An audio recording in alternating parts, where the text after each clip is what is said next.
last possible moment last night. Amazing. How about that Tyrese Haliburton, huh?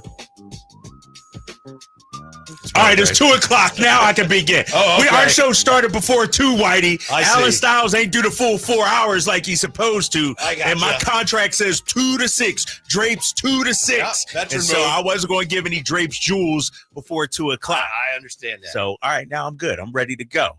He just keeps doing it, man. And I texted you and Jay last night, the old Florida Evans meme. Damn. Every game this guy comes up clutch. Every game he comes up huge. And, you know, I'm a Tyrese Haliburton guy. Rick Carlisle is my guy. Mm-hmm. We all know that. And, you know, you just knew it was going to go in last night. Yeah. You just knew it with him out there. It's just so fascinating the way the narrative can shift so quickly and so completely, because a few minutes before he wins the game, you had Richard Jefferson saying, you know, Haliburton has these games. Did you hear him say that? Yeah, what did he say? Can't be tour dates or something like that and all this. And then he's a hero again. Unbelievable, man. And so, and the thing about Tyrese Haliburton, and there's some people still out there trying to knock him and say, oh, Robert Horry was clutch too. Nah, it's different. Robert Horry ain't bring it across the timeline, dribble up. You know, Robert Horry catch and shoot. That's about it. Robert Horry did. But, you know, Tyrese Haliburton, he just keeps defying the odds. And it's not like he's hitting a clutch shot here or there. Every time he has an opportunity to be clutch, Whitey, he's delivering. What is he, 13 out of 15 now? That's exactly right. Is that the stat? 13 of 15 on game-tying or game-winning shots in the final 2 minutes of the fourth quarter or overtime. Which is just, you can't do that. That's almost like this ain't Michael Jordan. This is above, like, I'm not saying any better than Michael Jordan, but these shots, that is better than Michael Jordan. And shout out to him, man. I'm happy for him. That's my guy. But damn. And I know Kings fans, I see it on social media. I see you guys out there in the Twitterverse, if you will, you know, wanting us to, you know, just stop talking about Tyrese and what Sacramento could have had and everything like that. Mm-hmm. But the reason people are so much in their feelings, Whitey, is because they know it's true. They know we botched this one. And I'm not saying we shouldn't have went out there and got Domantas Sabonis, but damn. Could have been worse. You saw the story today. The Sixers and the Kings had been talking about a trade involving Haliburton for Ben Simmons. Now that would have been. Then we'd have something to pull our hair out about. That would have been Michael Jordan, Sam Bowie over Michael Jordan-esque. What they'll be talking about for 30, 40, 50 years. Mm-hmm. And so I guess we got, you know, a little bit better than, or a lot better than what Ben Simmons would have gave us. But man, it's tough to see, man, just because he keeps delivering. Now I know this isn't the same, but it's something. The Lakers don't get any blowback for letting Caruso just go for nothing. It's not the same. Nah, I know. That ain't the same. Don't do that. No, don't do that. The Kings got an all-league center back. Oh, what did they do? And I get that because I didn't think they should have made the trade. But the Lakers let Caruso go after they won a championship for nothing. They got nothing. No one ever talks about that. Nah, but no, I'm not gonna. You know, but they needed the cap space. They couldn't afford Caruso and everything like that. I will say this: they needed Taylor Horton Tucker. Yeah, that was there. Yeah, you know, Taylor Horton Tucker. They botched that one. But when it comes to Tyrese Haliburton, the issue for the Sacramento Kings isn't the return. We know that. Domantas Sabonis, all-NBA performer, future Hall of Famer. Mark it down. I'm saying Domas will be a Hall of Famer. The problem is you just don't see organizations trade away lottery picks in the middle of their second year. Usually, guys, you give them time to develop. And so, especially in today's NBA with so many young players and everything, you got to give these guys time. Like, so to hit the eject button on the Tyrese Haliburton tenure here in Sacramento so early, that's to me where the Kings really failed. It's not about acquiring Domantas Sabonis. You know, Domas is a great player, but it's giving up on Tyrese so early. And it's because they bet on the wrong horse. And I hate that we're talking about this, but I get it. But you look at the two worst decisions they've made in the last 20 years, 10 years, and it's passing on Luka. A big part of that is because they had De'Aaron Fox, and trading Haliburton, which they did because they had De'Aaron Fox. So that's unfortunate. And the problem with the Kings at that time of the trade of Tyrese Haliburton and at the time of passing on Luka, they were in no position to be like, well, because we got a point guard, at that point, you need the best talent available. Mm-hmm. You need to stockpile talent. And the reason why they traded Tyrese is because, all right, you got De'Aaron Fox. Now you need a big to pair with him. But you weren't in a position to do that. You got to get 3, 4, 5, 6 stockpile talent and then let them figure it out. We didn't get to see enough, in my opinion, Tyrese and De'Aaron Fox. But let's call it what it is, Whitey, because I don't want to have revisionist history at this time when we look back at it. There was an issue behind the scenes with De'Aaron Fox. I understand he was banged up. I understand he was hurt. But the second they traded Tyrese Haliburton, look at the tape, Whitey. Mm-hmm. Very next game, all of a sudden, De'Aaron's healthy and everything. So I imagine the Kings felt this isn't going to work. We got to move somebody. And Indiana would rather have had Tyrese Haliburton at the time than De'Aaron Fox. But I don't want to always blame Vivek or Monty. I think De'Aaron Fox has a little bit to blame in this as well, if we're calling it like we see it. They also, this is before Monty, if I'm not mistaken. I could be wrong. But the Kings were to blame. I think they paid De'Aaron before they really needed to. And that was one reason they couldn't trade him, and they had to trade Haliburton. Teams didn't want that contract that De'Aaron Fox was carrying around at that time because he hadn't really had his bust-out year yet. Yeah, exactly. Wasn't in an all-star. It's not like the Kings said, oh, we're going to trade this guy. They really didn't have much of a choice. Right, exactly. If they were going to trade somebody. Well, I mean, but this is the problem with the organization previous years. We saw it with Monty McNair even trading away De'Aaron Fox. You know, you can say no and walk away. You don't have to, get the worst end of the deal.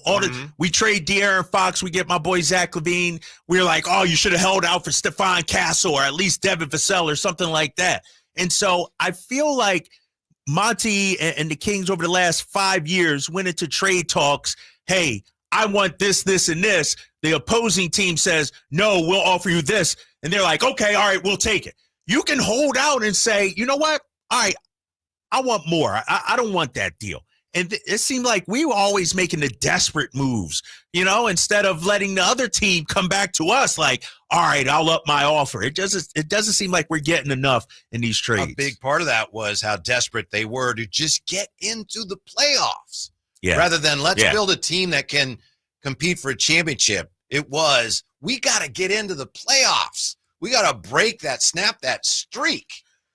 I'm not going to trade away that feeling, Whitey, because that's, one of the greatest seasons in Sacramento Kings history, going obviously back over the last 40 years or so. With that being said, what I'm afraid of going forward is, are we doomed to repeat the same mistakes? Nah. Oh, we got to get back in the playoffs. We're going to do a move. Let's trade Keegan Murray just to get back in the playoffs or something like that. Mm-hmm. So that's what I'm worried about. Logical Raptors fanatic in the YouTube chateau says, the Clippers gave Shea and Jalen Williams to OKC. That's the team that is really crying. That's an interesting point. And what I get out of that is, yes, this happens and it sucks. Yeah. But it happens. And I think sometimes, not all Kings fans, but some Kings fans, I think we feel a little too sorry for ourselves, Drapes, because things have been rough. We thought we're turning the corner and then back to this. And I know it's not easy, but we can't adopt that. Oh, it's us and nothing good happens to us and poor Kings fans. We can't feel sorry for ourselves. Why not? Because it doesn't do you any good. If it did the problem why we can't feel sorry for ourselves, in my opinion, is because these are self-inflicted wounds here. This isn't, but as a fan, that's even more reason to feel sorry. Yeah, but and I get the frustration of fans, but this isn't Adam Silver throwing, Scott Foster on Game 7 or Tim Donaghy on Game 6 against us or anything like that. This is, you have the guys. We can't talk about the league doesn't like the Sacramento Kings. The league is biased against Sacramento. Well, damn, we're botching it. Mm-hmm. We have the opportunity and had the opportunity to be relevant for 5 to 10 years. and we let it slip through our hands. And so it's a well-earned reputation around the league, Whitey, and we got to figure out a way to change that. Mm-hmm. You know, the other side of that coin, and I believe that it doesn't do any good to feel sorry for ourselves. It gets in the way of you enjoying what goes on with being a fan in the NBA. The other side of that coin, and I'm not a proponent of this, but it did cross my mind, since they traded Haliburton, Kings have been victims of the Haliburton curse. They've been cursed. Oh, you think so? Well, no, you can't say that. Why not? Because the first year was our best year in 25 years. And how almost. did that end? Who broke his finger? You saying De'Aaron Fox? Yeah. Okay. And then you had the 1 year, and then since then, and what happened last year? So it crossed my mind.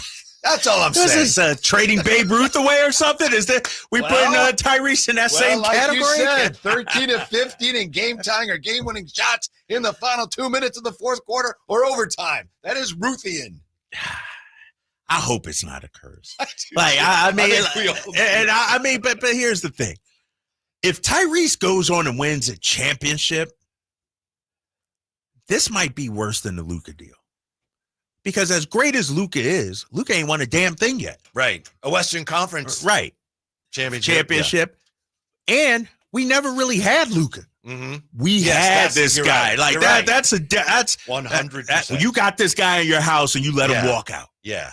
So Caruso says he says the Thunder played well enough to win, so why didn't they? Well, look at that. And the Haliburton curse conversation continues on a Friday. It's Friday after all. Next on Sacktown Sports.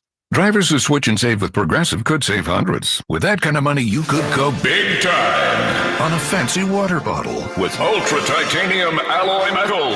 You're not sure why you need all that. I mean, it just holds water. But you're getting it anyway, because if you're hiking near an active volcano and you accidentally drop the bottle into molten lava, your water will still be icy cold.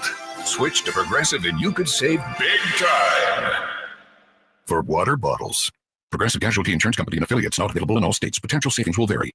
Wesley Financial Group is not a law firm. Chuck McDowell here again. Over the years, I've seen way too many timeshare exit companies pop up, take folks' money, and disappear. I just saw an ad from an exit company started by a couple of bozos that used to work for me. My advice, don't hire bozos out fire. Want out of your timeshare? I'll send you our free timeshare exit info kit explaining your options for cancellation. Call Wesley for your free kit. Call 800-995-2929. That's 800-995-2929.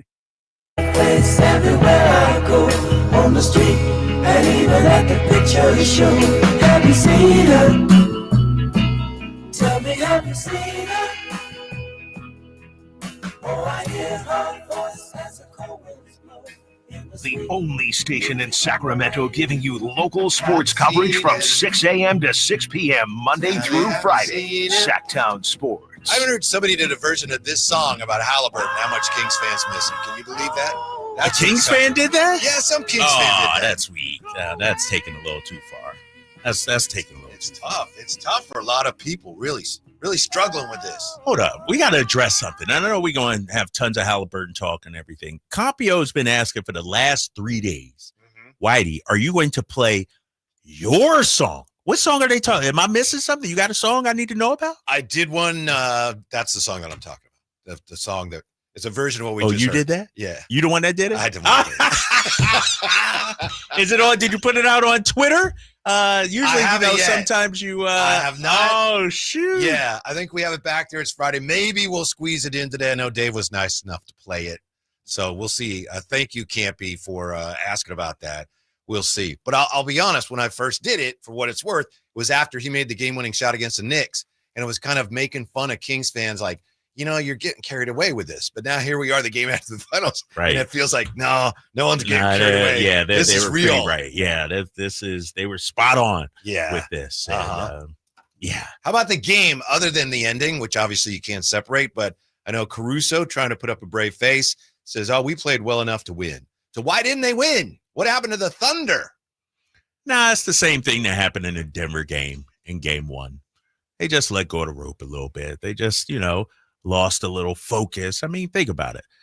they never trailed in the game until the final 0.3 seconds of the game. And so if I'm OKC, I'm not panicking or anything. And people say, well, Indiana had 20 turnovers in the first half. Well, there's a reason they had that many turnovers. OKC forced them into a lot of those turnovers. And so if I'm OKC and they're saying all the right things, they don't panic, Whitey. They don't,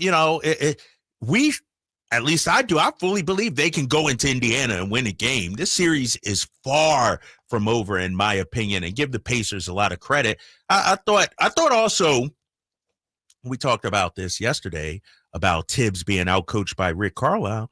I thought Mark Daigneault got outcoached by Rick Carlisle. Yep. Also. It's first of all, you throw Case and Wallace into the starting lineup, and I know he had started 40-something games during the regular season, but then you abandoned the two big lineup in the second half, in the fourth quarter. Let Indiana dictate the matchup. Right. You let Indiana dictate the matchup.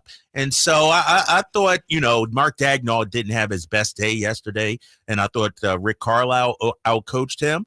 But we'll see what happens on Sunday. No reason to panic if you're OKC right There's an old basketball cliche that has gotten kind of watered down to the point where it's lost a lot of its meaning, and that is, you got to play the right way. Yeah. And a lot of people, I've had people ask me, what does that even mean? Play the right way means you play the same way with great grit and determination and force, no matter what the score is. So whether you're up 10, down 10, how many minutes are left.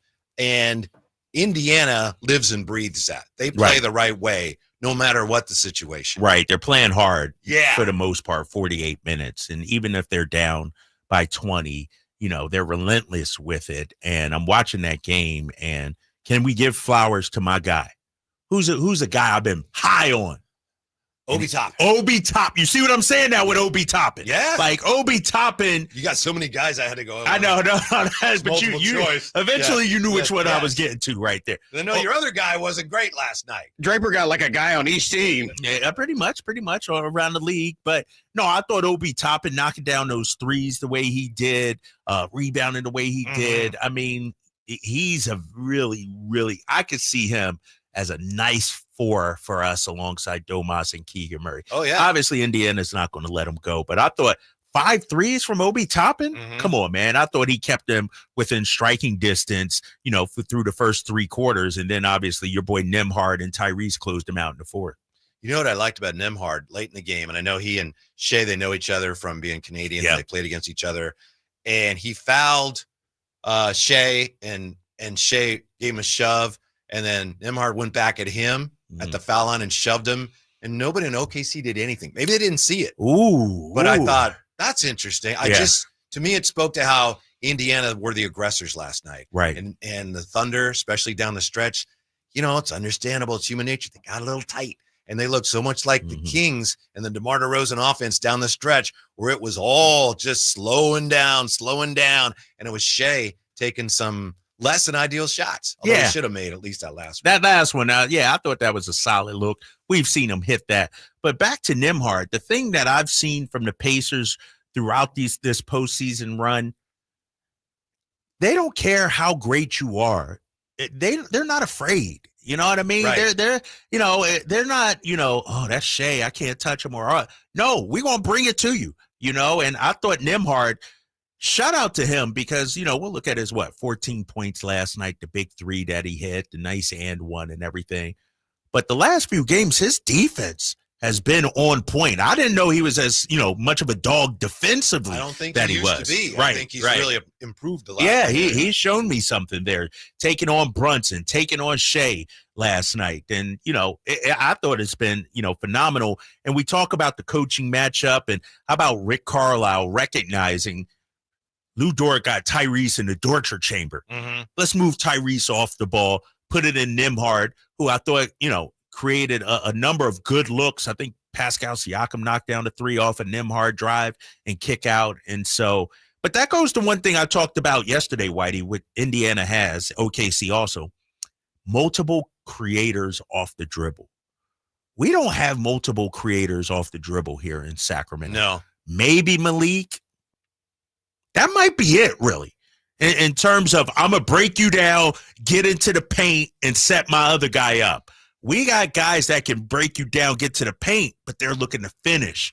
whereas Indiana, they got, and Rick Carlisle, shout out to him, he entrusts all his guys to make plays like that. That's why the answer to that quandary is Delano Banton.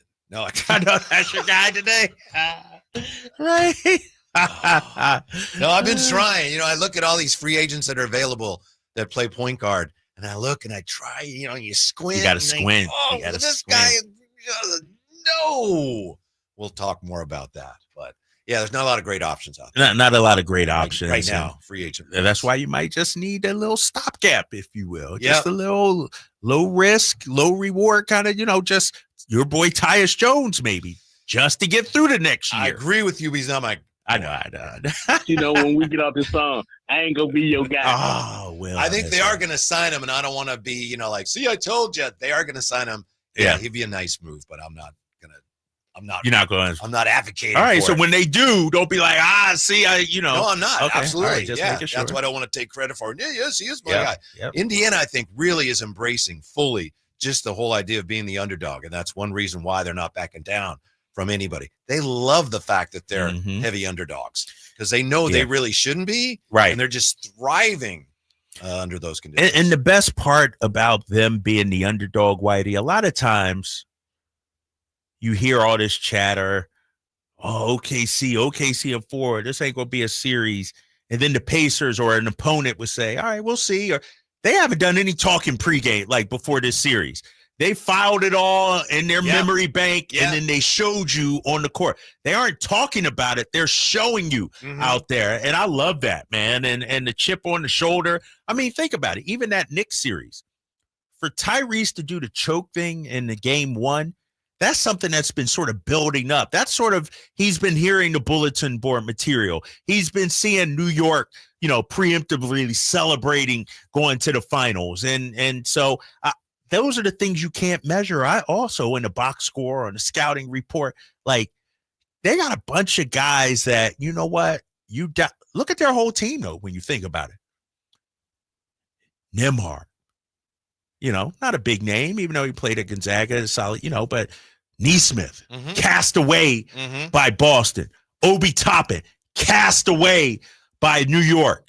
Miles Turner, toiling away for 10 years, and people, criticizing Tyrese Haliburton traded. They got a number of guys. TJ McConnell, who's bounced around. Ben Shepherd. Who's Ben Shepherd? Real quick about Ben Shepherd. My son may be the biggest Ben Shepherd fan. Really? In the entire league. Like, he loves Ben Shepherd. I don't know that there's a lot of competition. Right. That's what I'm saying. You know why? How did that happen? He does this. I guess there's this daily thing on some app or something where you try to guess the NBA player of the day. Oh, okay. And so let's say you guess Tyrese Haliburton, and it'll tell you, you got the position right, but the age wrong or something. So he always starts with Ben Shepherd. It's like Ben Shepherd is just what's the phrase I'm looking for? Like the prototype NBA player, the basic NBA player. You're gonna hit on something with Ben Shepherd. So yeah, he's a huge Ben Shepherd guy. Yeah, that game's called Podal. I play it all the time. So he uses Ben Shepherd as his first guess every day. Every day he uses Ben Shepherd. So what's it called? Podal? Yeah, POELTL. POE, and it's on a website or on an app or something? No, it's just on a website. Okay. POETEL. So that's like POE. Close enough. Yeah. Google it. It'll be there. And can you do it for all sports or just basketball? It's just basketball. All right. I'm going to start doing this. But it hasn't been Ben Shepherd yet? Because that's something, Ramsey, if you get like on your first try, is that a big, like in Wordle? Like, yeah. Okay. I got, for me, when I play it, so I'll get it on my first try, maybe a quarter of the time, because I'm familiar with everybody in the NBA. What clues do they give you to start? A silhouette. Oh, okay. Yeah, just a little picture. A silhouette of this guy. Huh? And, you could say show silhouette. Like, for instance, I would guess on this one, Chris Paul today. You see that? Yeah. You see the look of that guy? Yeah, that's Daniel Tice. Oh, come on. Come on, bro. Come on. I'm going to go Chris Paul. Let's see if I'm right real quick. Chris Paul. I got it right. There you go. Oh, snap. First time. 1 for 1. CP3. Okay. All right. So I'm going to start doing this. So your son, Nick, guessed Ben Shepherd today? Probably? Yeah, because I don't think he looks at the silhouette. I don't think he does the silhouette. Like you can hit show silhouette as like a hint. I don't think he does that. All right. Yeah. I didn't know about that one. Yeah, Thanks, you gotta Ramsey. look at Thanks, check Graves. that out. That'll be fun. We are going to be talking in just a moment here to an all-time great Indiana Pacer with Sacramento ties. And he goes back a long ways. He was an ABA legend with the Pacers, but he went to Hiram Johnson High, and he's in the Sacramento Sports Hall of Fame. Yeah, I can't wait. This is perfect timing. Our boy Ramsey setting it up. Perfect timing. Yeah. You know, Drapes, this guy played in the 70s, and he was a tremendous dunker at a time when we didn't get to see everybody's dunk. Right. It's almost like just stories you hear. Yeah, he was an ABA legend. And no, I'm excited. I'm excited to talk about to our guy Darnell about this. Yes, Darnell Hillman joins us when we come right back. We got Jerry Reynolds today, too. It's the Drive Guys on Sacktown Sports. Hello, Sacramento. I'm Emran Pilati, owner of True Sports Cards and Collectible Store here in Rockland, California, and the host of the True Sports Cards Show that airs right here on Sacktown Sports 1140 every Saturday from 10 to 11 a.m., where we discuss the latest trends, hottest products, and deliver exclusive interviews with other industry leaders. And don't forget to visit our shop, True Sports Cards, at 6661 Stanford Ranch Road in Rockland and see what we have for all your sports card and memorabilia needs.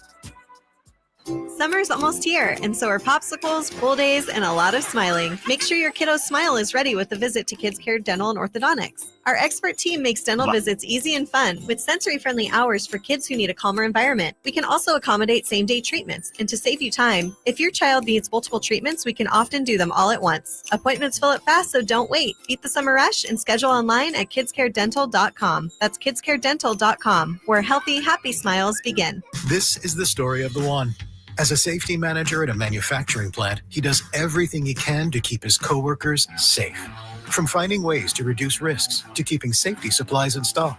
And for that, he relies on Grainger. Grainger offers a broad range of quality products and next-day delivery, so he can always play it safe. Call 1-800-GRAINGER, click Grainger.com, or just stop by. Grainger, for the ones who get it done. Hey, Green Gobbler here. So you've got a clogged drain in your bathroom. Water in the sink's overstaying its welcome. You're spitting today's toothpaste on top of yesterday's toothpaste. You hope that it go away. Yeah, clogs don't just go away. I make them go away. I'm Green Gobbler, the only clog dissolver you need. I'm bleach-free, safe for your pipes, and I work. Guaranteed or your money back. Because I never met a clog that was going to unclog itself. Green Gobbler. Let the gobbler get it. Now through June 22nd at Big O Tires, buy 3 tires, get 1 free on 4 select Big O brand tires. And every set is backed by our industry-leading ProTech Plus protection warranty. Installation purchase required. Disposal fees extra. Not valid with other offers. See Big O dealer for details. Hey, it's Carmichael Dave here for American Energy, and oh my goodness, I'm born and raised here. I know it gets hot, but my goodness, we're already seeing 100-degree days. Listen to me. You do not want your system to conk out in the middle of June or July or August with one of those big 100-degree stretches. You want to make sure you're good all summer long. And my friends at American Energy Heating and Air can do that with a $24.50 tune-up right now. That's half price. And if you need a new system, $3,500 off, up to $3,500 off in rebates for qualified systems. They've been around since 1981, serving the greater Sacramento area. A+ with the Better Business Bureau. Call them right now, 916-520-9990. That's 916-520-9990. Jingle Singers, take it away. Call 916-520-9990 now. When you're young, life is full of choices. Don't let opioids like highly addictive and deadly fentanyl take away your life with just one wrong pill. Addiction is a disease that can affect anyone at any age. But there is a choice to get help for this disease. Find medically proven treatment options, including virtual, at choosemat.org.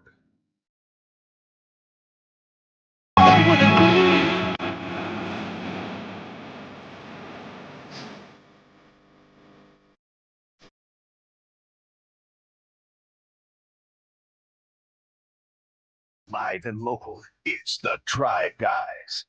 Watch the show on youtube.com/Sacktown Sports 1140. Or listen on the Sacktown Sports app. In honor of the Pacers' win last night, we're going to talk to a Pacer great with Sacramento ties. And this is, I know you're excited about this too, Drapes. I grew up a huge fan of the ABA, so this is a Okay. real treat for me. Member of the Sacramento Sports Hall of Fame, Pacer legend out of Hiram Johnson High in Sacramento.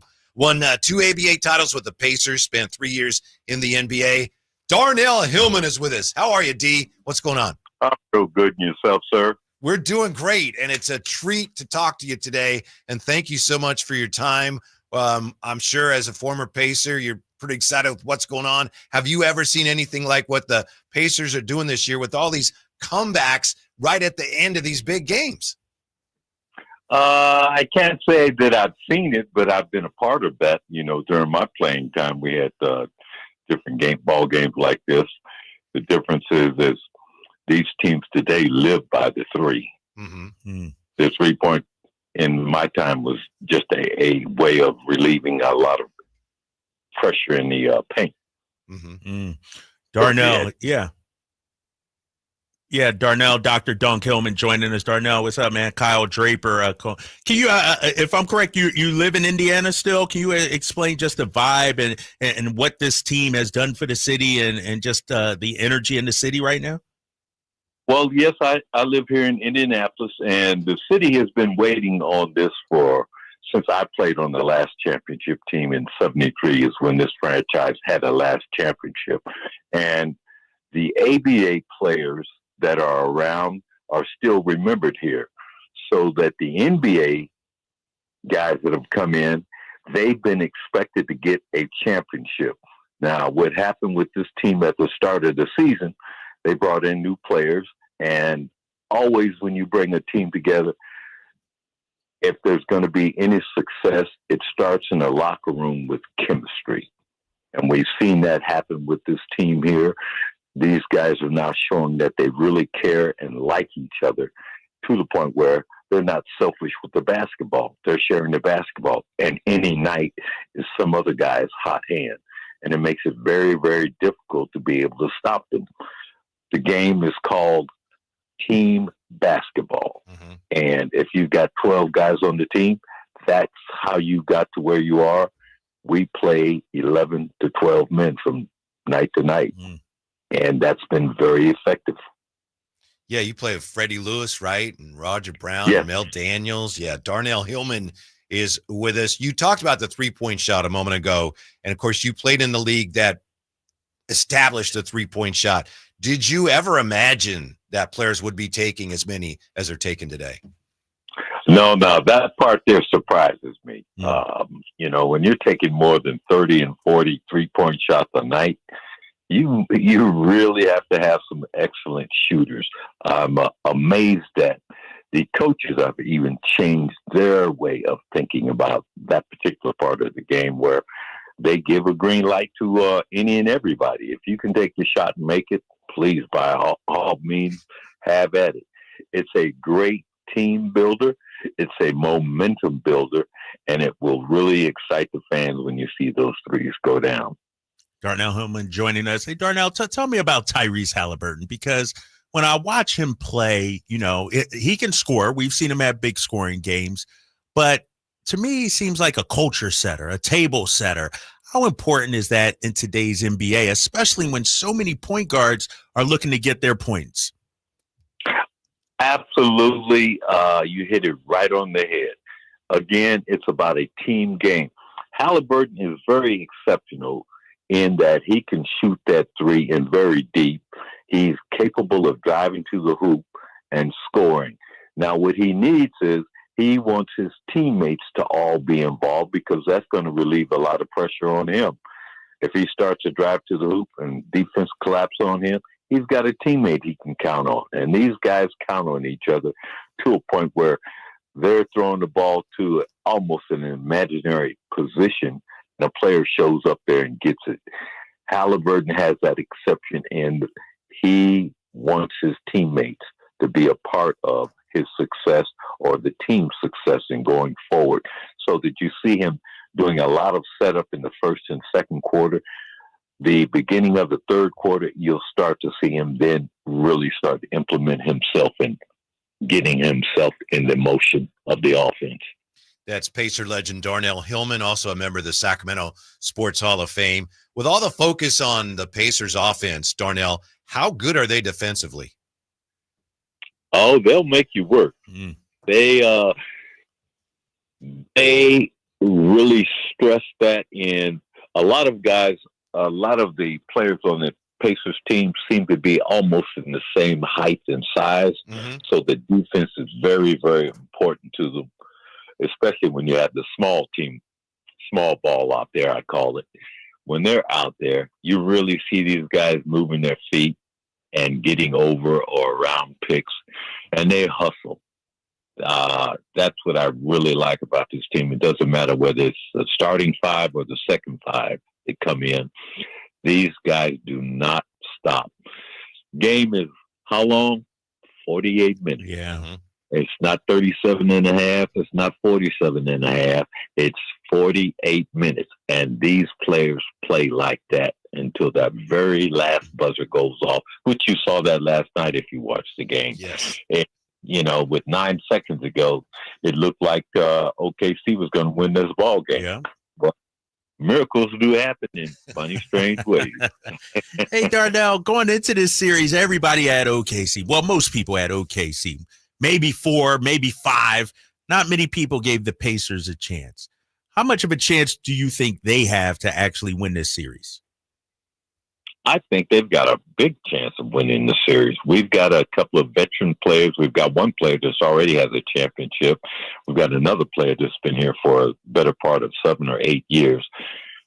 OKC is a very young team, very well coached. I'm impressed with their coaching, but even more importantly, I'm impressed how well they play together to be so young. They've got a great chemistry. What happened throughout our series, Milwaukee, Cleveland, New York, everybody's picking the other team because they don't think Indiana. One of our expressions here, it's basketball in 49 states. But here we grow basketball. So that when the Pacers are in positions like this, we're flying under the radar, which is good. Nobody's taking us seriously. And when you've got a team that's moving like the Pacers have been, not just in the playoff series have we come back from 15 to 20 down, but all throughout the second half of the season after the All-Star break. These guys have been doing this all year long, and our fans have been picking up on it and getting excited about it. Used to be the fans would leave, maybe early the fourth quarter, middle of the fourth quarter. These fans are still sitting in the seats when these guys are getting dressed and driving out the ramp. Just love these players here. And again, there's not been a championship team here since I played back in the ABA, and that was in 73 was the last year this franchise has won a championship. So they're ready for a championship, and they're very deserving of having one. Darnell Hillman with us. I wanted to ask you about the ABA. And of course, when the merger came in 76, a number of players, including yourself that had been in the ABA, you came into the NBA, and we saw Julius Erving. But I wanted to ask you, Julius Erving in the earlier days of the ABA, 72, 73, around there, before the whole nation got to see him, because unfortunately, not a lot of your games were on national TV. How much better was he? How good was early Julius Erving? By the time we saw him, he was great, but I think his knees were a little worn down. How great and how amazing was it to play against and see early model Julius Erving? Well, he was a very finesse player, very smooth, could rise above the floor. A lot like in what you probably have seen in Julius carried the team and could play a lot like Jordan carried and dominated with his team. Julius, early in his career, because of his ability to jump and drive, he did not have a great outside shot. That came a couple of years later as he worked on his outside shooting and wasn't big on a lot of threes, but he could take the three from time to time. Watching him advance that way and become that much smarter of a player, he too started to look at his teammates so that he had to get his teammates involved. It's a team basketball game, and the ABA played that way. That was a great part of our success in we didn't have very, very many 7-footers. Mm-hmm. So that a lot of our centers were 6'8" to 7 feet and could move outside, and some of them could shoot the threes, which opened up the middle for your athletic players to be able to drive into the middle there. That's been the difference in the ABA style of play and the NBA. Now we see a lot of teams now starting to adapt towards the ABA style of play and small ball, or they don't have that big monster in the middle. They've got guys that I call them racehorses. These guys just give them the reins and let them run, throw a ball out there, and you'll see some magic things happening. And this has truly been the case here. It's exciting to watch the ABA style of play become the dominant style of play throughout the entire basketball. Not just here in NBA basketball, but you're starting to see it in European style and anywhere else basketball is being played. Darnell, I want to stay right there because to me, Julius Erving probably one of the most underappreciated, underrated superstars ever. He's top 10 in my book. I'm a little biased. I'm from Philadelphia. Obviously grew up a Dr. J fan. With that being said, when we talk about greatest of all time at top 10 and top 50, do you think the ABA gets its due? And how would you compare the talent level of that era between the NBA and ABA? I'm not going to knock either league. I'm going to tell you the difference in how the leagues looked at players. The NBA back in my era, if you played in the NBA, it was pretty much looked at your height. So if you were 6'10", 6'11", 7 foot or taller, you're going to play in the paint. No exception. You're going to be either a power forward or a big center. Then your 6'5", 6'6", 6'7" guys, those would be your small forwards. And then maybe in the ABA, we would get a couple of taller guards in your 6'6", 6'4", 6'5", 6'3". Now, the NBA, if you were 6'1", or shorter, you're going to be a point guard. No exception. Didn't matter how well you could shoot the ball or whatever. Now, the ABA, we looked at the player based on the player's skill set. So if you were a 7-footer and you could drive to the hoop or pull up and shoot a 17, 18-foot jumper, the coaches let you face the basket, which is the difference in being a center and being a player. If you could face the basket and drive around a center, we're going to pull that guy out and make him have to defend. Most of our centers could shoot the threes exceptionally well. They didn't make it a lifestyle because you wouldn't see them taking more than 2 or 3 per game. But it was a shot that they were capable of hitting, and teams had to honor that and respect that part. Now we're looking at basketball where basketball back in our day was played within the 3-point line. All your players are right there around the 3-point line. Now when you look at it, it's the entire half court. Spread and out. You got these guys shooting these 3-pointers. They're 4 and 6 feet behind the 3-point line, and they aren't rattling the rim. I mean, they're shooting the lights out. The strings you see those strings pop up with the dust flying off of it, and it's like, man, these guys are very, very accurate. And what I like about them is all of these shots seem to fall out of the sky.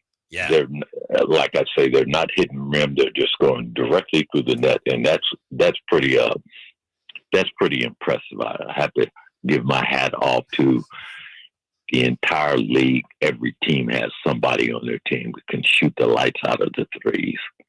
Darnell Hillman, it's a pleasure. We appreciate your time. Hope you enjoy the rest of the series. Good luck to your Pacers. We hope to talk to you again soon. You're missed here and fondly remembered in Sacramento. I appreciate that. And if I may correct something, I played 5 years of ABA and 5 years of NBA. Okay. Okay. All right. Yeah. Appreciate that, All right. Darnell. All right, Thank man. you. Appreciate that. Darnell Okay, Hillman. thank you. Take Dude, it easy. You know, you're a big ABA guy. I'm a big ABA guy. I don't think the ABA gets his due. Darnell didn't want to, take the bait on that, but so many great players back then. I mean, we had Rick Barry on, obviously our guy, Dr. J. George McGinnis, who he played with. I wanted to ask him about McGinnis came into the league dropping 30 a game. And so we got to put some respect and remember the ABA. Great players there. Yes. If you look at that merger year and you look at the teams in the finals and how many players were all-stars and how many of them came from the ABA, it was clear that it was pretty even. Yes. Adam Silver says expansion not a certainty. What is he talking about? We're back with that and more. Drive Guy, Sacktown Sports. The Giant Summer Sale is here. Get giant savings on our Giant selection only at Folsom Lake Honda, your one-stop Honda shop. Looking to own or lease? Save during the Giant Summer Sale and drive a brand new Accord or Civic. Visit us today at FolsomLakeHonda.com, your one-stop Honda shop. As a family-owned and operated dealership since 2009, customer service is our #1 priority. Our customers love doing business with us, and you will too. Folsom Lake Honda. Go to FolsomLakeHonda.com. Your one-stop Honda shop. Get ready for a night out with Jordan Davis. It's Country in the Park 2, Saturday, September 13th at Cal Expo. Along with the special guests Mitchell Tenpenny, Locash, Vincent Mason, and Abriana. Make it a family day out with food trucks, games, dancing, and more. Saturday, September 13th at Cal Expo with Michelob Ultra. Tickets are available now at CITPFest.com. Finally, an easy way to find home improvement contractors. Just visit subcontractorsunited.com and simplify your search for home services professionals. From cabinets to windows, roofing to plumbing, Subcontractors United is an easy, simple way to find and hire a home improvement contractor. And you never have to give up personal information. So no harassing phone calls like you get from those other websites. Subcontractorsunited.com is sponsored by D&D Cabinets and Savage Design. Whitey here for Napoleon Grills, reminding you that when buying a new grill, every detail matters. While supplies last, you'll receive a $149 gift with purchase on every new Napoleon Prestige stainless steel grill. The kit even includes a pizza lover starter kit and much more. And now up to $79 off Napoleon Rogue models. Napoleon grills are built different, built better, built to last, with a lifetime warranty and premium steel that boasts amazing quality. Visit Green Acres Nursery today for your best selection of Napoleon grills and accessories. Hi, I'm Alan Stiles. Injured at work? Call Downtown. Downtown LA Law Group, California's leading injury law firm. With over 40 lawyers throughout California, they've won over $500 million in settlements. Downtown LA Law Group will get you compensation for your work injury. You don't pay unless they win. That's right. You pay zero up front. Call Downtown. Text Injury Help to 40222. That's Injury Help to 40222. Visit them at calldowntown.com. Hagen Oaks wants to be your go-to total golf game fitter. Try the TrackMan experience, the very best technology to fit your metal woods and irons. The new cutting-edge putter fitting studio with its $30,000 worth of technology is ready for your fitting. Hagen Oaks will help you find the best putter for your game. Hagen Oaks offers more technology, more choices, and more service. Schedule your fitting at the Hagen Oaks Player Performance Studio by calling 916-808-2531, 808-2531 for more. I'm Ken Korak with your Green and Gold Report, brought to you by Comcast Business, powering possibilities. Well, looking for something positive in the midst of a dismal stretch for the A's, center fielder Denzel Clark, finishing his second weekend in the big leagues and playing in his hometown of Toronto, went 4 for 9 with a home run in the last 3 games of the series and also made a sensational Spider-Man leaping catch over the wall in center field, robbing Alejandro Kirk of a home run. Comcast Business helps turn today's small businesses into engines of modern business. It's how restaurants become reliably up and running neighborhood favorites. It's how retailers become seamlessly restocking, cyber-securing must-visit shops. And it's how healthcare offices become data-managing caregivers that we all depend on. With reliable connectivity, enhanced cybersecurity, advanced fiber solutions, and Wi-Fi backup, Comcast Business is powering the engine of modern business.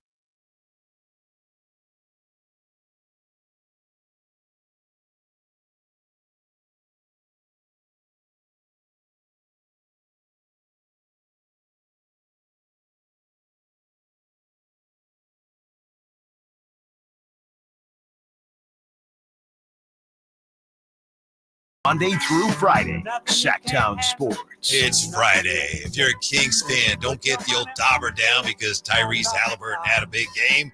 Enjoy it. If you're a basketball fan, it's amazing. He, for whatever reason, right now is doing things we've never seen before. I mean, just this run of theirs. Yeah. I remember sitting here with you. We were wrapping up the show. I think we were doing the way back quiz. Remember when they were playing Milwaukee? Yes. And Milwaukee's up 7 with 45 seconds left, whatever it was.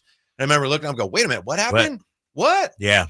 And that was just the beginning. That was just the beginning. And every series, there's been a game like that. And it's been the story of their postseason, man. And, I was thinking yesterday, even before the game, like, are they a team of destiny, if you will? Like, it's their year. I'm not going that far just yet, but, man, last night was tremendous for them. Yeah. Like, they didn't lead at all. They didn't have a lead the entire game. Mm-hmm. And I don't know if you saw the video. They flew out 2 plane loads of Pacers employees. Did you see the video from the employees' angle? They're like way up there, and their guy is filming the game winner, and they were the only ones celebrating. Like the rest of the stadium in the arena was quiet, if you will, and they were just going crazy, man. It's awesome to see. Yeah, it's awesome to see. Those are the absolute most difficult losses, whether you're a player, a fan, coach, whatever. When in your mind, we've got this. Yep. In your mind, we've already won. Yeah. And then you don't. That's woo. And then as the comeback is happening, you start to get tight. Yep. You start to, we can't lose this. No way. You're trying not to lose. You're trying not to win. lose. Right. Exactly. And that's part of what happened last night. Yeah. In Indiana, I haven't seen them like that all year, where they're like playing not to lose. Yeah. They don't play that way. Yeah. I can't remember that. They just, like you said earlier, they just play the same way. They keep their head down. They keep chopping wood, the old cliche. And 3 wins away from a champion, Tyrese Haliburton. Mm-hmm. The real downside of that is a couple of years ago, we were talking about the Kings and what kind of players do you get. And we would mention guys on the Pacers all the time. Get Toppin, get a guy like Toppin, get a guy like Nembhard, whoever. Get any of them. But, I go back to what I said earlier, and everybody's saying, well, if we would have kept Tyrese, we wouldn't have turned into a winner. Or we'd still be struggling and everything. And I don't know about that, because it was clear there was something special about that kid. I thought so. Right? Like, and I heard you say to Alan, a few minutes ago that, you thought it was a bad trade from the jump. And, because when you look at Tyrese and the way he moved and the way people react to him, that's what you want from a franchise leader, a star player. And the thing about Tyrese, and I know he was young when he was here, he never walked around like he was the man. Always smiling, always gracious, taking pictures and everything like that. And, I do believe you keep Tyrese. Maybe Pascal does want to come here. Maybe OG, whoever it may be. Like, Pascal Siakam didn't wake up and say, I want to live in Indiana. He woke up and said, I like what they're doing. I want to play with Tyrese. Send me there. If you got Tyrese here in Sacramento, maybe we become that kind of destination location. We're going to talk to Jerry Reynolds at 4:30. And I want to ask you, Drapes, one of the things that I'm going to ask him, because you got a unique perspective on Tyrese Haliburton's career arc. In what ways, and I know that there's some obvious ways, but in what ways would you say he has really improved from his rookie year? That's a good question. That's a, I thought his rookie year, he was kind of turnover prone, and we see it at times a little loose with the basketball. I think his ability to create space for his shot has improved tremendously as well. Obviously, his shot was an issue coming out of college. Nobody thought he'd get it off, but that's got to be why he lasted as long as he did. Right. The funky shot, but he's figured it out, man, and he makes it work. And also, I will say this. I mentioned the turnovers. He's way more under control now. Like, it's almost like when you look at star players in the NBA, and Whitey, I'm hoping you'll agree with me on this. A lot of times you go from a star to a superstar. It's when you figure out, oh, shoot, the opponents can't stop me. They can't. So whatever defense you throw at Tyrese, and I know Lou Dort did a hell of a job, but he's undeterred, and I think from his rookie season to now, it sort of clicked that I'm the man out here, that confidence level. Yeah. I've seen it with Jason Tatum. I've seen it with Jaylen Brown. I've seen it with so many players.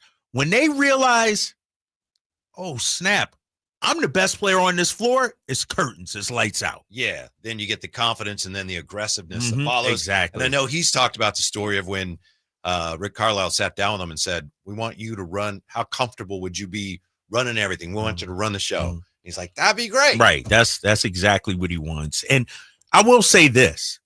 When he went to Indiana, and I need to go back, I'm pretty sure on this, there was no doubt the ball was going to be in his hands. Here in Sac, he did have to share with De'Aaron Fox. It wasn't his show. He had to tiptoe a little bit around De'Aaron Fox. And so I'm going to go back and look at his numbers real quick here, Whitey, because I mentioned how De'Aaron Fox was injured for that stretch before the trade happened. How was Tyrese when De'Aaron Fox wasn't out there that stretch of basketball games? I'm looking that up right now. All right. Yeah. While you're looking that up, I wanted to ask you what you made of the commissioner's comments. The commissioner, when the final start, he addresses the media. He was talking about expansion again, and he was saying that expansion is not a certainty. He says we should be exploring it. That's the current sense. He says expansion is a way of selling equity in the league. If you believe in the league, you don't necessarily want to add partners. So I don't know why he's couching this. It's just clear as day, isn't it? They're going to put a team in Seattle. They're going to put a team in Las Vegas. We don't know exactly when or exactly how, but it's going to happen sooner rather than later. But he keeps trying to say, we don't know where we're going or even if we're expanding. I don't know why he's playing that game of cat and mouse. Yeah, I don't understand. It's the worst kept secret in all the sports, right? And I think the league would benefit from expansion. Obviously, two great cities in Seattle and Vegas. I think there's enough talent in the league to have teams. And if you're an owner, you want expansion, don't you? That buy-in fee, what is it going to be? $4 billion or whatever it may be? Come on, man, sign me up. Maybe they're trying to, try to save some of the mystery of it so that they can go, oh, we have a big announcement. But it's like, we all know what's going to happen. It's not a bad thing. It's just, we already know. All right, Drapes, looking up some numbers on Tyrese as a rookie with the Kings. And when we come back, why the Thunder? It's just one game, but they could be in major danger. 3 reasons why next on Sacktown Sports. This is the story of the one. As a safety manager at a manufacturing plant, he does everything he can to keep his coworkers safe. From finding ways to reduce risks to keeping safety supplies in stock. And for that, he relies on Grainger. Grainger offers a broad range of quality products and next-day delivery, so he can always play it safe. Call 1-800-GRAINGER, click Grainger.com, or just stop by. Grainger, for the ones who get it done. Golf to Go is brought to you by the Hagen Oaks Golf Super Shop. Here's Frank LaRosa. I had the chance to interview former professional golfer and broadcaster Gary McCord a few years back. He hadn't yet enraged the Green Jackets with his television comments about their revered Georgia golf course. He was welcoming and above all humorous, which is why I recently picked up a copy of his book, Golf for Dummies by Gary McCord, a man possessed by golf's magical allure. This 5th edition will help new golfers learn the basics of the game and bring them, as he writes, from the darkness to the light. The book discusses types of clubs, types of courses, how to hit the ball, and how to keep score. The intent is to help you get the ball to the hole in fewer tries and with better form. You'll even find some basic exercises to get you into golf shape. It's a fun read and will help you get over some of the game's intimidation while getting you ready to visit the golf course on your own or with some friends. I always recommend a good PGA professional to guide you along the way, but Golf for Dummies is a fun way to approach a fun game. That's your Golf to Go. I'm Frank LaRosa. Hello, Sacramento. I'm Emran Pilati, owner of True Sports Cards and Collectible Store here in Rockland, California, and the host of the True Sports Cards Show that airs right here on Sacktown Sports 1140 every Saturday from 10 to 11 a.m., where we discuss the latest trends, hottest products, and deliver exclusive interviews with other industry leaders. And don't forget to visit our shop, True Sports Cards, at 6661 Stanford Ranch Road in Rockland and see what we have for all your sports card and memorabilia needs.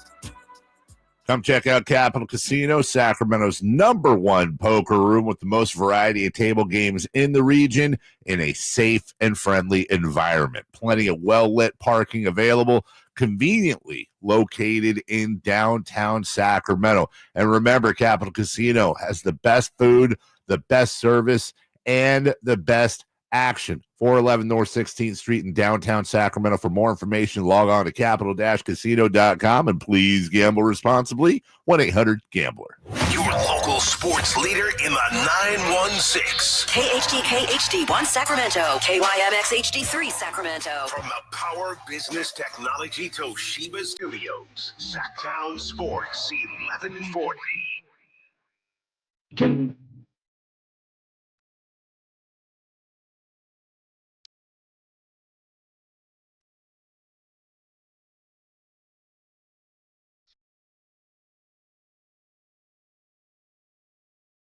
The only station in Sacramento giving you local sports coverage from 6 a.m. to 6 p.m. Monday through Friday. Sacktown Sports. Thanks for being part of our Friday free-for-all. Drapes, Whitey, we got Ramsey in for Jay.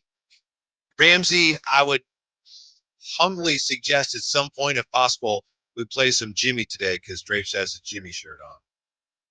Little Jimi Hendrix Maybe my action? favorite Drapes shirt. Oh, you got like this some- one? you got Yeah, some- got this from Memphis, Tennessee. Really? Years ago. Yeah, this is one Coming of my right up, favorites. not a problem at all one of my whatsoever. favorites right here. So, yeah. You got any Jimmy requests, or you just want Ramsey? Nah, I to let surprise Ramsey choose it. I just like the shirt, to be honest with you. I thought it was Uh-huh. such a cool shirt. Yes. And so yes. I was like, yeah, so I'll let Ramsey choose something out there. Now, I know you were looking something up about Tyrese's rookie year Yes. here. So it's interesting. People kind of have split opinions on him. I thought we Really? were all pretty much on the same page. From the 209, he is far from a superstar. To call Haliburton unstoppable is crazy. He sucked all game until the last shot. Then from the 530, Holly is literally better than Sabonis and Fox combined. So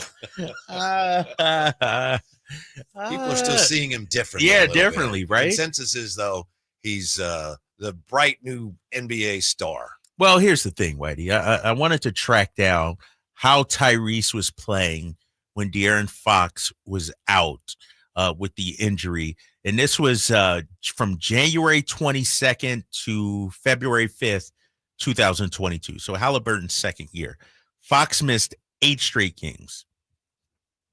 And he got better right away. Came back, once the trade happened, he was good to go. Came back and played 35 minutes the very next game. So read into it what you will. But Tyrese Haliburton, with the ball in his hands, no De'Aaron Fox, Whitey, the 8 games prior to the trade, second year now. Tyrese Haliburton, 17 points, 9.4 assists per game. So when I look at that, and I'll go a step farther for you here. Before the trade in Sacramento, Tyrese Haliburton, 14.3, 7.4 assists. After the trade in Indiana, with the ball in his hands, you're the guy. 17.5 points, 9.6 assists. So what he did in Indiana was the same thing he was doing in Sacramento when De'Aaron Fox was out. So he showed what he could do. He showed what he could do, and it was only his second year, Whitey. So I hear people say, well, we didn't know he could be this. For a second-year player to average 17 and 9 and 9.5, no, he showed me something. And we just ignored it and, made the deal that we did. Made the deal that they did. And again, we know that they did get to the playoffs, which they wouldn't have done without Domantas Sabonis. Right. Sabonis. It's now, how about this, though? You have Fox and Sabonis. How would Hallie Sabonis look? I don't like to think about it, but probably pretty good. How many times have I brought up who's making life easier for Domantas Sabonis? Who's setting him up for easy baskets? Other than Malik, nobody. You get a guy like Haliburton, how much better does Domantas Sabonis become out there, too? UPS Chris, thanks for weighing in, Chris, on the text line, 339-1140, 1-800-920-1140. Of course, 2 reasons why the Thunder didn't win. They changed the starting lineup for Wallace, and they didn't score off turnovers. Yeah, even in the first half, when they forced, 20-something turnovers, they didn't really capitalize as well as they should have. Right, exactly. I mean, and we understand, turnovers, take away offensive possessions. But if you don't do anything with it, if you're OKC, which is crazy because they've been best in the league all season long at converting, other teams' mistakes. And, they just did not capitalize on it last night. Mm-hmm. That's why I think, hold on, Ramsey, that's why I think if I'm OKC, I'm not hanging my head right now. They didn't play great, OKC. They played okay. Lou Dort knocked down some shots, but this wasn't typical OKC basketball I saw last night. Yeah, it was 20 turnovers for 11 points in the first half, which is an extremely odd number. Normally, if you see 20 points, it's anywhere from about 25 to 30 points off of turnovers, which that 11 points is extremely odd and highly under what any NBA team normally expects if they were to get 20 turnovers, let alone in a half, but in a game. Here's why I think OKC should be more than a little concerned, and I picked them to win in 5, and I think they're still going to win. But Drapes, the Pacers were the bullies last night down the stretch when the game was on the line. The Pacers were the aggressors, even though it was in OKC. Also, the numbers, you look at the box score, a lot of the numbers went OKC's way and they still lost. Mm-hmm. Although actually, I don't even know if that's true. Actually, a lot of the numbers went the other way. But Indiana did do a good job on Shea. And I know where'd you come up with that then? You're like, yeah, I know. I'll be honest with you. The numbers actually did not go OKC's way. All right, sorry about that. No, was it a different box score or something? Or like I was looking at upside down, right? Yeah. Right. But you think they did a good job on Shea? Yeah, because 38's a ton, but 14 for 30 and down the stretch. I think 14 for 30 is I'm not saying he was bad, but I think Indiana could look at that and go, all right, we kept him from going off, and he only got to the line 8 times. Yeah, I thought Shea did. I thought Shea was phenomenal. Actually, I thought he was really good until those last few minutes. If I'm the Pacers or if I'm OKC, I'm looking like, how come Chet Holmgren is 2 of 9? Yeah, what's going on there? My big man Isaiah Hartenstein. 9 and 9, yes, but 17 minutes. Like, if I'm Mark Daigneault, I'm looking at some of the others thinking, if Shea's getting us 38, we should win that game. Mm-hmm. We should win that game. The others going to have to step up. J-Dub, here's the thing. I'll tell you this. If you're Rick Carlisle and Obi Toppin has 17 and J-Dub has 17, you taking that every day. OKC's second best player, was Obi Toppin, basically. Like, he got canceled out by Obi Toppin. That can't happen if you're OKC. Yeah, and then the Pacers shooting lights out from the 3-point line. That's a bad sign for the Thunder. So the Thunder have done a great job of bouncing back after bad losses this year. They did it twice in the Denver series. They did it once against Minnesota. So, and that's, what they were talking about last night. We've been here before. Maybe the finals are different. I don't know. But that was a very humbling and disturbing start of the series for them when they had one pretty much in the bank. And then, we thought we knew that's what they do and we were ready for it. And they still snatched it away from us right at the end. Here you go right here, Whitey. 35-25, you're outscored in the fourth quarter. Yeah. OKC. Mm-hmm. Indiana, 50% from the field. OKC, 36.8. 6 threes for the Pacers in the fourth. Right. 0 for, and the 3 is a big part of who OKC is too now. Yeah. They like to shoot threes. They were okay from 3 last night. Right. But when it mattered the most, they couldn't hit it. And so if I'm them, I'm looking, all right, we can't give up 35 points. Like, I'm looking at this box score. It was Miles Turner and Andrew Nembhard in the fourth. How about the step back bank 3-pointer? Mm-hmm. I'm like, and Miles Turner's my guy. I'm like, he didn't call bank on that. He didn't call. No way in hell he called bank on that. But that's the snowball effect, man. Once things start flowing for Indiana, it's hard, man. Hard to beat them. Mm-hmm. They're fearless. And let's face it, OKC down the stretch, they showed a little, maybe not fear, but they got a little tight. Little tight out there. And I'm looking at this fourth quarter again. Shea 2 for 4, but was 6 of 6 from the free throw line.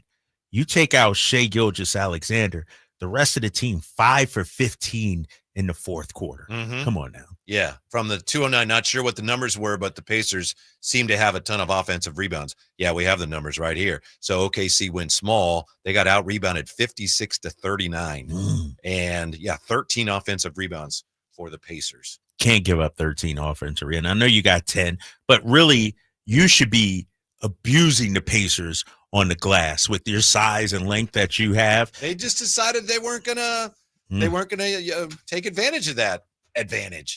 Yes, that's where I feel like Mark Daigneault. I understand, maybe going away from one big, but they went from two bigs. They didn't have a big out there. And late in that fourth quarter, which was shocking. Put up some decent, very good numbers. Right. But exactly. Limited minutes. And give Rick Carlisle some credit too, at times having Pascal Siakam or Obi Toppin at the 5 spot. Guys, you got to guard, off the dribble too. And so I think it's a chess match. I think Mark Daigneault will come back with a wrinkle tomorrow or a Sunday, and we'll see, man. So I know it's just one game, but we're all of us that, I'll just include myself. I don't know about you, but all of us that were thinking, this is kind of a one-sided series. All the odds makers, was everyone just wrong about this matchup? Well, not everybody, Whitey. Your boy said 6. I know, but you still said OKC at 6. Yeah, and I still believe OKC's going to win in 6. I look at it like the Denver series, and I know they won it in 7 ultimately, but they gave that game away. Give Pacers a lot of credit, but in the fourth quarter, in the second half, you give up 66 points. You're supposed to be this elite defensive team, right? And so I got to, imagine OKC is going to be better come Sunday. Yeah, they have been very good after these bad playoff losses, but they'd better be when we come right back. Small market teams or not, I don't want to hear anything about these small market teams of the ratings because this is a great series already. More on that when we come back to Sacktown Sports. If you're 55 and up, T-Mobile has plans built just for you. 2 lines of unlimited for just $30 a line. That's a 45% savings compared to Verizon and AT&T. But don't just take our word for it. It's not just the savings that are great with our T-Mobile plan. There's all this value from all these other things that T-Mobile offers. T-Mobile has been such a savings for us. We love it. Switch today and get 2 free 5G phones like the Motorola Edge with Turbo Power charging that gives you power for the day in just 15 minutes. And customers 55 and up can get 2 lines of talk, text, and data for only $30 a line. Go to T-Mobile.com/55 to learn more. With 24 monthly bill credits and 2 new lines with autopay for well-qualified customers plus taxes, fees, and $35 per line connection charge. Credits end and balance due if you pay off early or cancel. Contact us plus $5 per line without autopay. Debit or bank account required. 45% off 2 lines versus AT&T Starter and Verizon Welcome. Plan benefits vary. See details at T-Mobile.com. Motorola Edge requires 68-watt charger. Charger sold separately. Actual performance will vary based on usage and configuration.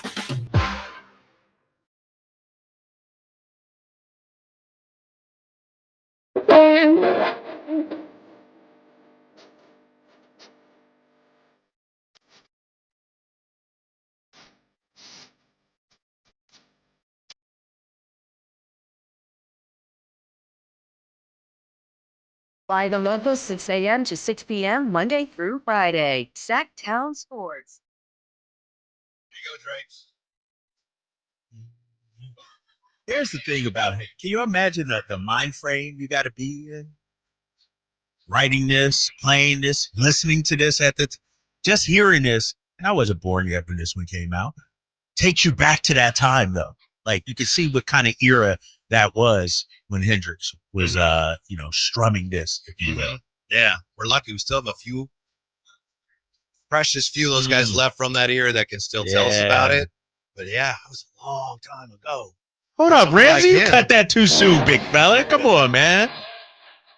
You know, one of the most complimentary things you can say about a basketball player is like, there's no real comp. There's no one quite like that player or that player. And there's Jimmy. I mean, who do you compare Jimi Hendrix to? You know? Nobody liked him, right? Right. Nobody liked him. Yeah.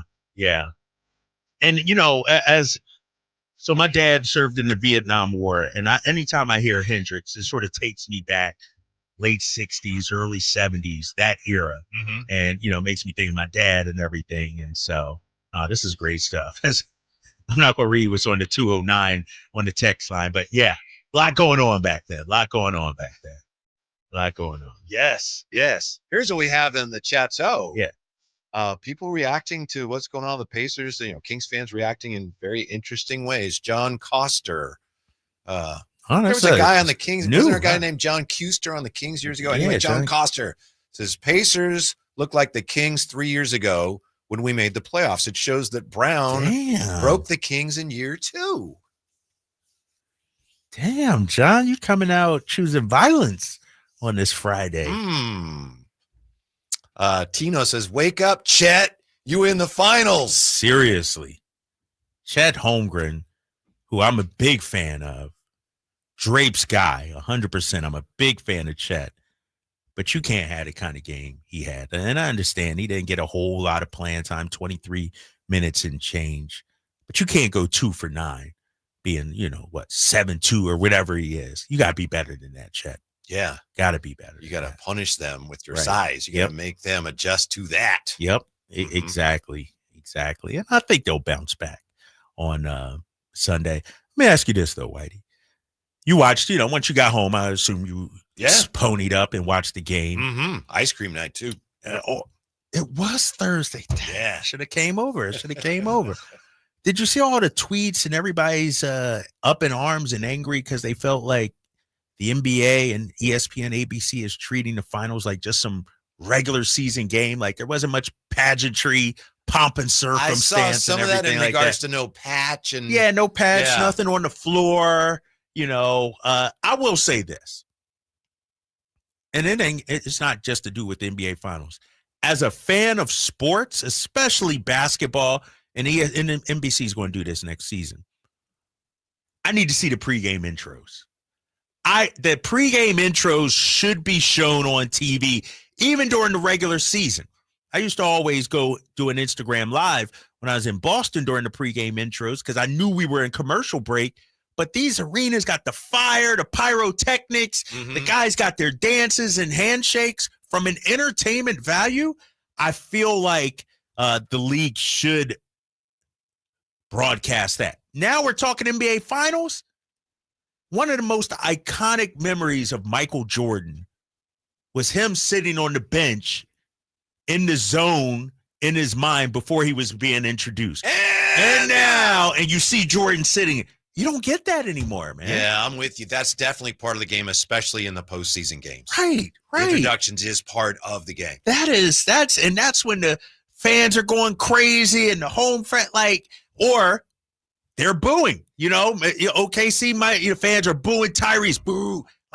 As a broadcaster, as somebody in the industry, they're dropping the ball and they're missing out big time on that. All right, Mr. Broadcaster, what did you think of the criticism of Mike Breen for not dropping a bang on the shot that Haliburton made? He says, I don't usually do that for a 2. I did it once with Kobe. He says, in retrospect, maybe it could have worked, but he said, I don't plan that out and I don't give it out like candy. Well, I don't know about a bang, and I get that, but it wasn't Mike's best call. He kind of bobbled it a little bit. He might have been taken by surprise. Right, I think so. You know what Mike Breen's call was like, Whitey? Like a gymnast doing a dismount.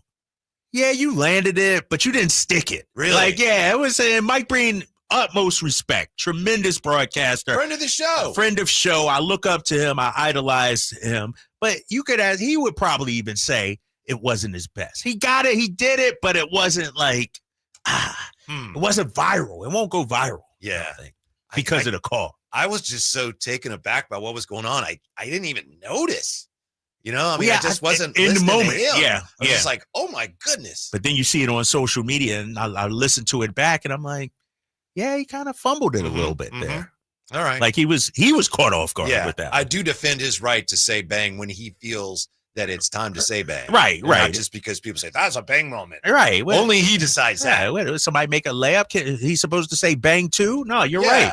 Only he already knows when the bang is coming. Yeah. It's for a 3 late in the game. It's not for a 10-foot or a 12. It's like when Drape says he's like COVID. He's all over the place. You don't say that for just anybody.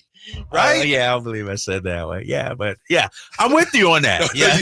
He's like Cody shutting down the city. This was in Detroit, I think it was. Yeah.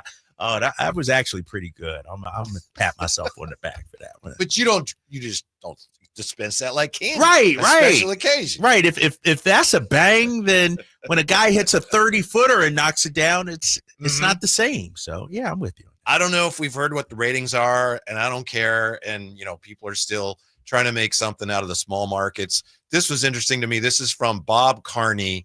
He is the NBA senior vice president for digital and social content.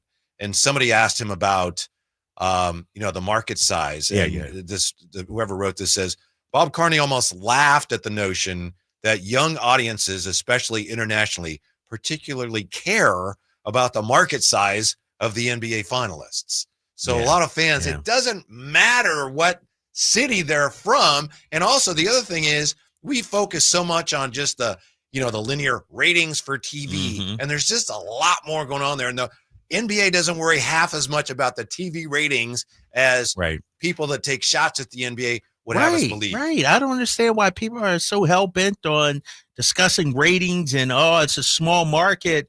We saw last night. It was a great basketball game. Yes. I will say this, though.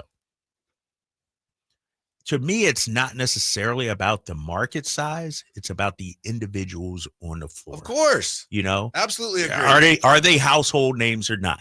Now, if we didn't have any stars, in which we do have stars in this series, Tyrese, Shea, my boy Pascal Siakam, he's my guy now because he's playing so well. But we do have, big names in this series. It's not LeBron, Steph, or KD, but Steph Curry, KD, like some of these guys, you develop that in the postseason. You earn, Devin Booker was great. Devin Booker didn't get compared to Kobe until he made the finals. Right. So Tyrese is now, Shea is now on the verge of superstardom, becoming household names. This is how you do it, right? It reminds me of what you said 2 years ago. Yeah. And we didn't agree on this, but I understand the point. And it embellishes what you're saying now. When the Heat were playing Denver, you were saying, and a lot of people say that even though Denver's great, DeMarcus Cousins just said that Jokic, he said, you can't sell him. It's just his personality. So there was no there. And even though these are small market teams, you got that juice in this series. Right, exactly. You got that juice. You got two exciting teams, exciting brands of basketball. A close game is more important than probably who's playing in it. Exactly. And that's what you want. If you're the NBA, if you can get 7 games like this, market size be damned, Whitey. Let me ask you this, though. Did you have an issue with ABC, ESPN immediately going to local programming? Like no post-game show?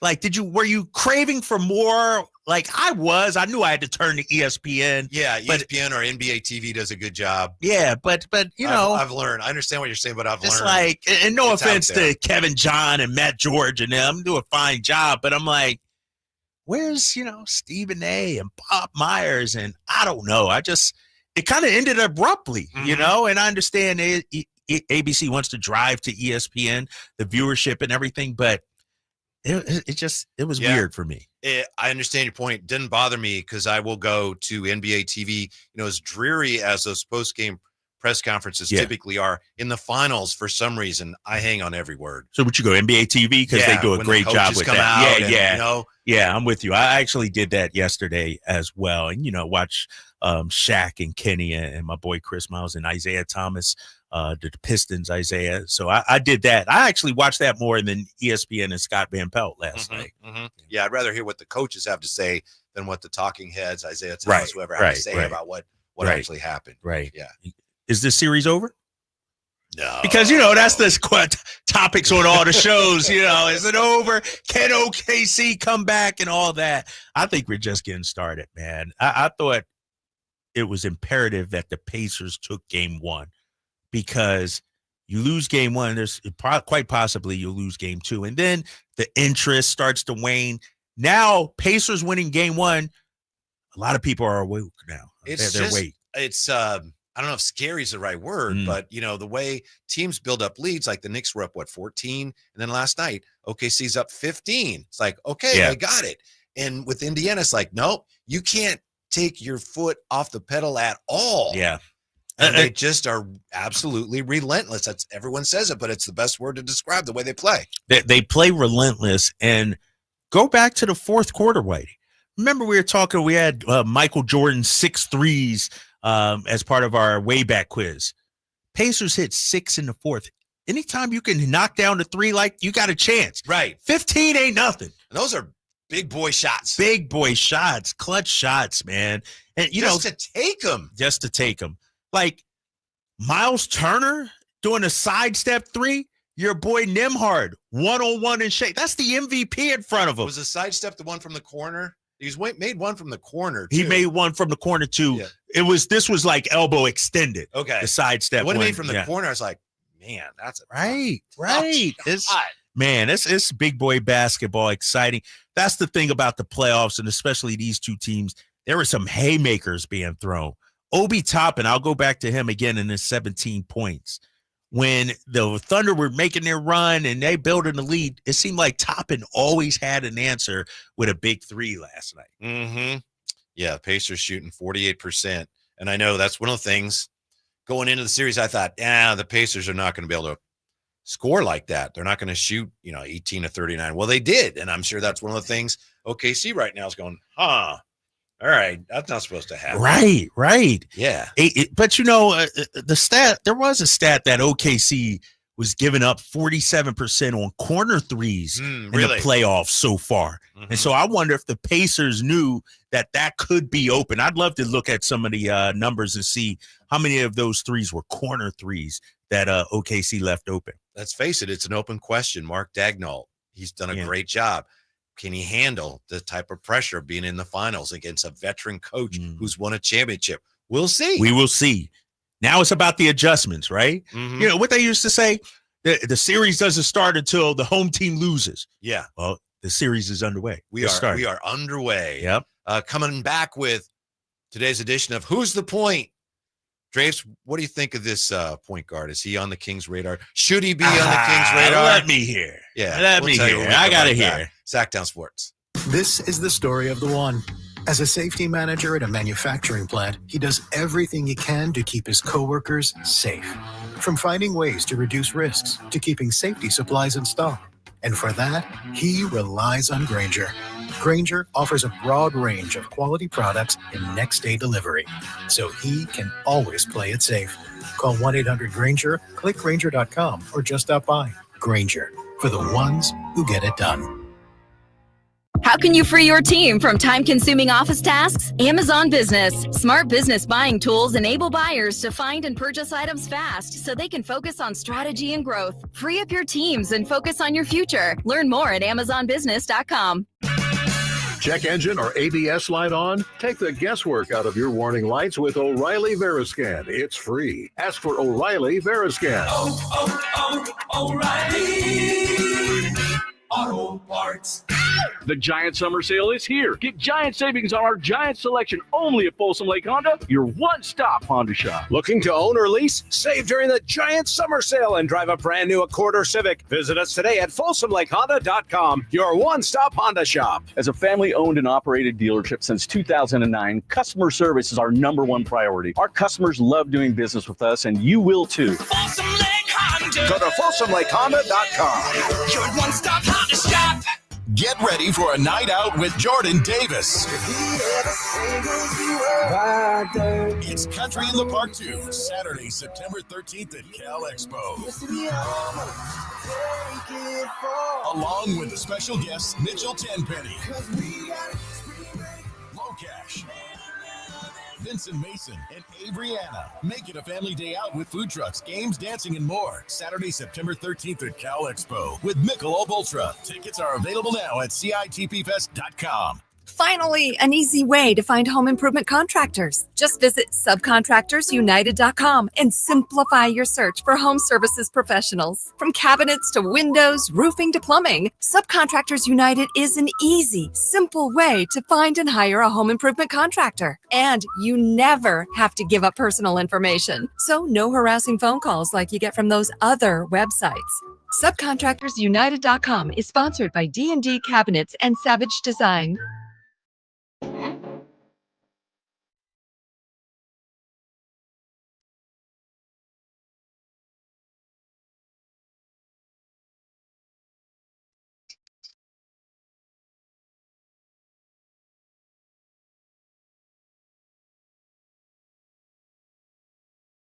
It's your afternoon home for Kings talk and so much more.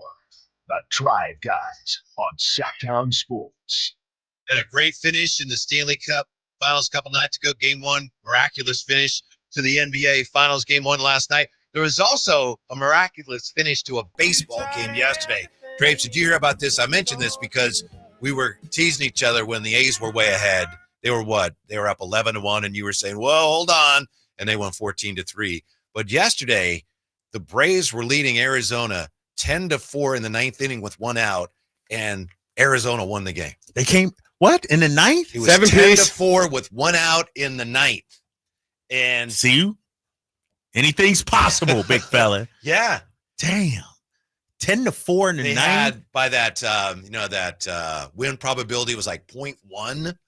Right. Which is like, well, that's impossible. And they came back and scored a 7 and won 11-10. That's why our boss, Jose, probably that's why he's not here today. He's a little sick. Yeah. I think Jose might actually be in San Francisco this weekend because the Braves are in town playing the Giants. All right. I'm about to say, that's trying to figure out where Jose is like trying to find Waldo. It's like where I know he's listening right now. Shout out to Jose. That vacation request is coming momentarily. Or Carmen Sandiego. Where in the world? Carmen Sandiego, right? From the 209 here in the text line, I feel like Mike Breen was watching the game like he was in it. Like what? Huh? Okay, I shouldn't have read that one. Nah. See, I thought that was going somewhere and I didn't quite catch it. He was in the moment. Whitey, you gotta he was in the moment too. You gotta be a little more selective with the text and tweets and everything. I thought that was gonna be a good one, and then I got halfway in. It's like, oh, it was like, it was like, I get it now. He was watching the game like we were. He was in it. He was in the moment. Okay, because there's no punctuation there. Right. That's why. Okay, he was watching the game like we were. He was just a fan. I was reading that, thinking it was like Tyrese Haliburton's voice, like midway through, it went a different way. And so, all right, now I see it. What about this one from the 209? I think basketball has changed forever. The stars are beyond talented, but there are no killers left. That's not true. Tyrese Haliburton. I think he's a killer, right? Yeah. I think Jalen Brunson is a killer. Yeah. I think Shea's a killer. Nah, come on, Unless you're talking about Charles Oakley, killers like that. Right. No comment, man. 209 Lodi, thanks for chiming in. Mm-hmm. Here we go, Drapes. It's time for Who's the Point? We're just looking at available options to the Kings. We know that Tyus Jones is reported to be on their radar. We know that there are other players on their radar. So we're just trying to figure out who else should be on the radar, who else is on the radar. Another name that we've talked about, no surprise, Chris Paul. This is your guy for today? Yes. Ramsey and I actually put our heads together yesterday. We decided to trot out Chris Paul. Like we guessed him on the guessing game. Chris Paul. Mm-hmm. Yeah. I will say this about CP3 before I dive into whether it's a good idea or not. 339-1140, 1-800-920-1140 if you'd have any interest in Chris Paul with the Kings. He recently said all these years he's away from home. His family's in SoCal. And now he wants to be a dad. Playing here in Sacramento allows you quick flight home, you know, in between off days or something like that. You can be a little more present. Right. Yeah. What did he say? 16 years I've been away from my family. So some people thought maybe he's hinting around that he wants to play for the Clippers or the Lakers. Yeah. But you're right. Yeah. We're practically northern Los Angeles. I mean, it's similar to what Zach LaVine and DeMar DeRozan do. They a lot of times fly back home because I know there you go. LaVine has a home, I believe, in Newport, and we know Debo always flies back to Southern California. So I mean, if he wants to do that, I mean, I'm with you, Trey. I thought Right. that too. So that would, I don't know how he feels about it, but that's certainly doable, and because players have done it. Yeah, I mean, Zach does it. You know, Zach LaVine does it, and I get it. You know, I think, you know, when I look at Chris Paul, you know, and what he could bring to Sacramento, we need a guy like that. And you know what else we need, guys? You know, when I look at CP3, how many years have we been talking about we need a dog? CP3 is still a dog. He's still a guy that, you know, is a fierce competitor out there, and, you know, a guy that's, you know, has an impact on the locker room, the culture of the locker room, if you will. And so I'm open to CP3 just as a stopgap, 1 year, something like that. Whitey looking at something. No. Just a stopgap. I said, at stopgap. And wasn't CP3 one of like 15 or 16 players that actually played all 82 games this season? I know him, Harrison Barnes, and San Antonio both played all 82, but there wasn't many. It wasn't many other than him. But if you can get 82 games out of it, it's better than most. Isn't he just a win now guy on an already older team? What am I gaining? I could see if I had somebody, Devin Carter. I don't know if they really think he could be a point guard. Hey, CP3, can you come in here and can you be kind of a mentor to, we want you to play, we're glad you're close to your family, help us out. We want to win games, but we want you to see if you can help Devin Carter become a point guard. I don't know. I just feel like it's a short-term solution when I'm looking more at our long-term issues. Nah, Whitey. Nope. I'm not going to let you do that, big fella. I just asked you the question. No, I'm saying, because here's the thing. There is no long-term answer right now for the Sacramento. All the free agents you mentioned, none of them are long-term. Now, ideally, you'd find a long-term, but if there's not, out of that list that we talked about, I'm only being tied to somebody for a year or two at max because I need my flexibility. Chris Paul, to your point, mentoring Devin Carter, Devin Carter is a point guard. Chris Paul played 28 minutes a game last season. Started 82. Yeah. That's perfect. That's, at 40 years old, he's not asked to come in here and play 38, 39, 40 minutes. I think we need somebody, a culture setter. And I don't know if CP3 is the answer, but I'd be open to it. Because I said the other day, we need somebody that's going to look off Zach, look off DeMar, because Domas is open. Well, certainly do that. Yeah, right? He will do that. Yeah. He will do that. Now, the only issue with Chris Paul is he's kind of hard to play with. He's kind of abrasive, on the floor, in the locker room and things like that. Do we have, and I actually think we're better equipped to handle a Chris Paul now than before. We're a more veteran team now. DeMar's been around the block. DeMar and CP3, they're cool. Zach's been around the block as well. Domas is a veteran. I'm actually warming up to the idea of it, just for 1 year, though. How much would he help Keegan, in your opinion? That's a great question. I mean, he's certainly going to get him shots, but everything else you mentioned, I don't know. My main issue with him, he's a fine player. No disagreement there. It's just like, again, what am I kicking the can down the road on another veteran that's not going to be here long? Is it worthwhile for me to do that? Is it just a short-term Band-Aid? Don't you need that, though? I don't know. You need if something, I need that right? Or not. You don't need some. You need somebody. Well, you need a warm body there, right? Yeah, but if it's somebody that's going to impede my progress long-term because he's focused on now, which who's that? Hold up, Whitey. In what way do you think he would? Well, if he could actually help your progress by helping develop Devin Carter. Well, that's what I'm wondering. Yeah, I could see that. That's the only circumstances under which I'd consider it. And like I said, that's why I ask about Keegan. If he can help my young players, yes, then he's helping me short-term and long-term. If he's just helping me short-term, I just don't like that idea again of like we're trying to get into the play-in or maybe even we're trying to make a half-assed run at the 6th seed again. Well, here's the thing, though, Whitey. If you're talking Chris Paul and if you're bringing in Chris Paul, all the other options that you want, you've struck out on. Mm-hmm. Nobody's saying go with Chris Paul over a young potential guard or anything like that. That's true. Chris Paul is like a last ditch effort. Like, we done missed out on everybody. All the trades, no Colin Sexton, no LaMelo Ball. Mm-hmm. We need somebody sort of like Denver did with Russell Westbrook over time. And I'm not saying I want Russell Westbrook, but, if the choice is nobody or Chris Paul, give me Chris Paul. Here's a couple comments here in the chat, and they go kind of ping-ponging here. Manny, CP3 can facilitate. Epic Airbees, veteran presence, short-term only. Campy, no on Paul, no AARP members. That's the old Kings way of operating. Spencer says, I'm not averse to it. He can be that point guard guy say we need, and then at the end of the experiment, Perry can evaluate, see how much of a point guard actually made a difference. And he also says still need Tyus. So go ahead, don't read Campy's next one too, because this is why I say read this. Because Campy can't come out here and say no on Paul, no AARP members. That's the old Kings way of operating. And then follow up and say, I'd rather give Mason Jones 1 year to learn the NBA. I'll take youth or role players every day.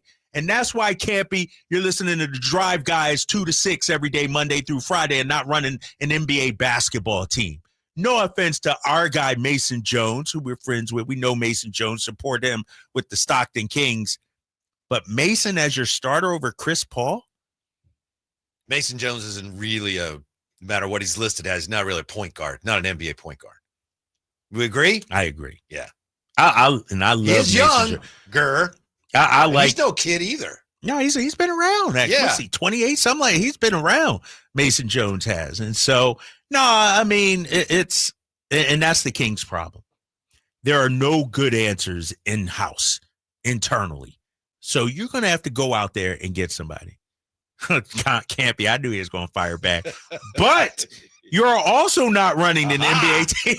Point Campy. I got a question. Is Mason Jones even a point guard? No, that's what Whitey was saying. Yeah. So yeah, I don't think so. If we're being honest, this is the reason Tyus Jones is on the Kings' radar. Drapes just touched on it a moment ago. If we're being 100, here's where we are next on Sacktown Sports. Louis C.K. in an all-new show, Ridiculous 2025 Tour. When I was younger, you had to go in the bank. Remember that? You had to go inside the bank. Now you look in the bank, you're like, what are those people doing in there? Are they cleaning? The money's out here. Friday and Saturday, June 13th and 14th, 8 p.m., the venue at Thunder Valley. For tickets, visit thundervalleyresort.com. Louis C.K. live on stage. With 25 award-winning years in Northern California, Ashton & Price is your local injury law firm. Pro attorney tip: if a firm presents as local but they're in LA, red flag. If your first consultation is not with a lawyer, big red flag. At Ashton & Price, your first consult is with a local attorney, and if serious injury prevents travel, a lawyer will come to you. Still not enough? George Washington's my uncle. At Ashton & Price, no red flags, just red, white, and blue. Remember, for the best advice, don't think twice. Call Ashton & Price. An Australian hiker travels to the American West to walk a wilderness trail. Wasn't afraid to be out on his own. But Eric Robinson vanished in the high Uinta Mountains. I remember thinking, Eric, what were you thinking, mate? I'm Dave Cawley. Join me on my podcast, Uinta Triangle, where I travel the world to answer the question, what happened to Eric Robinson? Follow Uinta Triangle. That's UINTA Triangle on Apple Podcasts or wherever you listen. Hey, it's Carmichael Dave here for American Energy, and oh my goodness, I'm born and raised here. I know it gets hot, but my goodness, we're already seeing 100-degree days. Listen to me. You do not want your system to conk out in the middle of June or July or August with one of those big 100-degree stretches. You want to make sure you're good all summer long. And my friends at American Energy Heating and Air can do that with a $24.50 tune-up right now. That's half price. And if you need a new system, $3,500 off, up to $3,500 off in rebates for qualified systems. They've been around since 1981, serving the greater Sacramento area. A+ with the Better Business Bureau. Call them right now, 916-520-9990. That's 916-520-9990. Jingle Singers, take it away. Call 916-520-9990 now.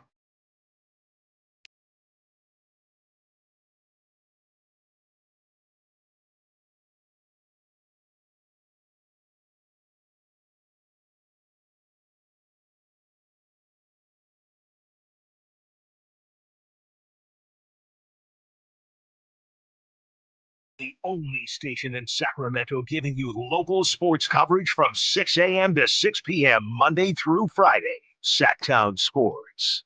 I apologize. I'm just not sure how to approach the subject of Drapes was just looking at some old videos a minute ago. And it's just, that's, going back on some of the reactions that people had, when Haliburton was traded.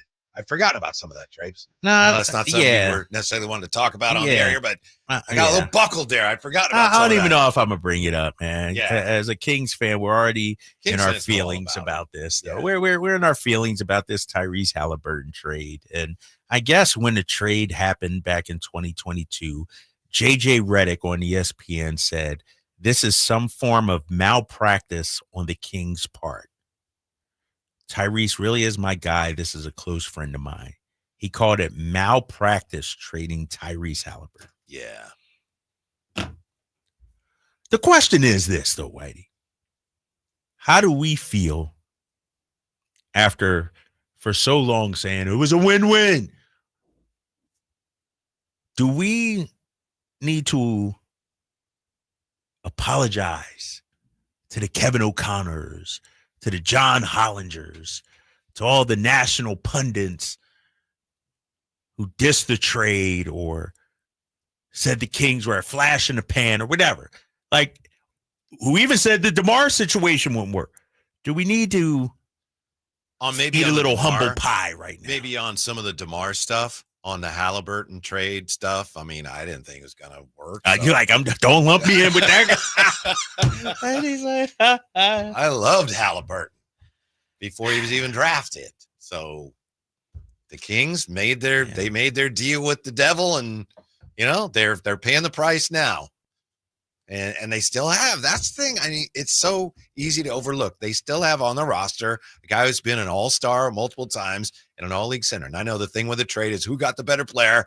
Well, it looks like it probably wasn't the Kings. But again, it's not like they didn't get anything. Kings have made some far worse trades than this. Yeah, they have. It's just, it's exacerbated by the fact that right now he's kind of taken the league by storm. And it looks like, right now, Tyrese Haliburton looks like he could do whatever he wanted. He can't, but that's what it looks like. That's what when he's like, how much time? 3/10? All right, let me just drop this 3. Good night, everybody. Yeah.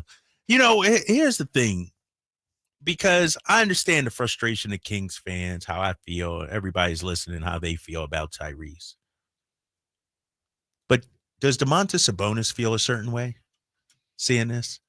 Like when you're traded for a player or vice versa, especially a beloved player, do you feel like you have to sort of justify that your team won the trade with your play?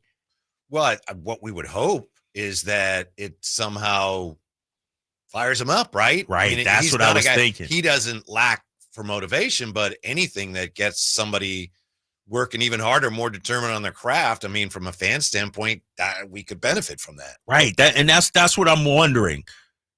Domas ain't no dummy. He's seeing all the coverage. Mm-hmm. He's seeing all the love. He knows all about the trade, and him and Tyrese going to be forever linked and anything like that. Is this motivating him? Is this fueling him? Obviously, I hope so.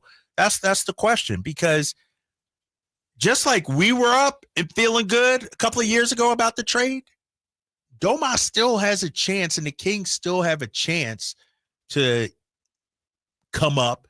Let's say Domas leads the Kings to the Western Conference Finals or something like that. Then it's looked at, all right, it's a win-win. Right. Like, there's still time it's not set in stone. It's not set in stone. It's not like, but it's up to the organization. It's up to the players. I need Domas to be great that's the thing about Haliburton, Whitey. It's not 82 games. It's when the moment is biggest and brightest, he's delivering. Mm-hmm. I need that from Domas. You ain't got to hit game winners all the time. But I can't be having 12 and 8 or anything like that, Domantas. I need 25 and 14. I need you to be great when the moment's the brightest. The Haliburton narrative could still be set on its ear, even in this series. Again, we talked about it already today. Last night, Richard Jefferson, late in the fourth quarter, talked about, Haliburton, he can't have these games where he disappears. And then, of course, that is not even remembered now as he won the game. But if OKC comes back, finds some defensive traction, and starts shutting him down, and they win that series, then people by the end of the series could be talking about, wow, Haliburton wasn't all that, was he? I'm not saying I expect that or root for that, but it's definitely potentially in play. Right, exactly. Nothing is set in stone. Ain't no legacy cemented or anything like that for either player. Mm-hmm. And so, no, I'm with you, man. It's still time. If I'm in Spencer Lampkins, that's how AD felt being traded for Luka. And for 3 quarters, he was proving something, and then he got hurt again. So that's 100% true. AD was dominant that first game. He was killing him that first game, and then he got hurt. And so I do believe it's human nature, and maybe the trade, because it was, 3+ years ago, it sort of died down in their minds. I guarantee you, though, that has fueled Tyrese being traded from Sacramento. That has fueled him. And if I'm Domas, seeing Tyrese succeed, it doesn't have anything to do with you, but there got to be a small part of you that's like, all right, I'm a show. I'm gonna show why Sacramento traded for me. I'm gonna be all NBA. I'm gonna be first team or whatever, all-star, whatever it is. Like, that's what I'm hoping is happening right now. A lot of that too, that narrative about, oh, what a terrible trade. How do you trade Haliburton? It has nothing to do with Sabonis. It's people looking at the Kings and it's just using it to reinforce their idea of, oh, the Kings, they don't know what they're doing. Look how good Haliburton is. Kings traded him. Who for? It doesn't matter. Well, it does matter. But you know what I mean? Yeah. Kings have that reputation still. Right. No matter what the Kings do trade-wise, they're going to be looked at as the team. Even if they trade for Luka, it's like, well, Luka must got bad knees or something like that. Like, nobody's going to give Sacramento the benefit of the doubt. Until they prove those people wrong. Right. And here's the thing. And Campio says Sabonis has been the number 1 or 2 player on the Kings since the trade. He has nothing to be ashamed of. 100% agree. Right. He's been phenomenal. He's been fantastic, but in today's society, you traded Tyrese Haliburton away, the star point guard, the player you need for Domantas Sabonis, and it's more about the team, really. Like, Domas has had a fantastic career here in Sacramento. Do I want him to be better in the clutch moments? No doubt, the big moments.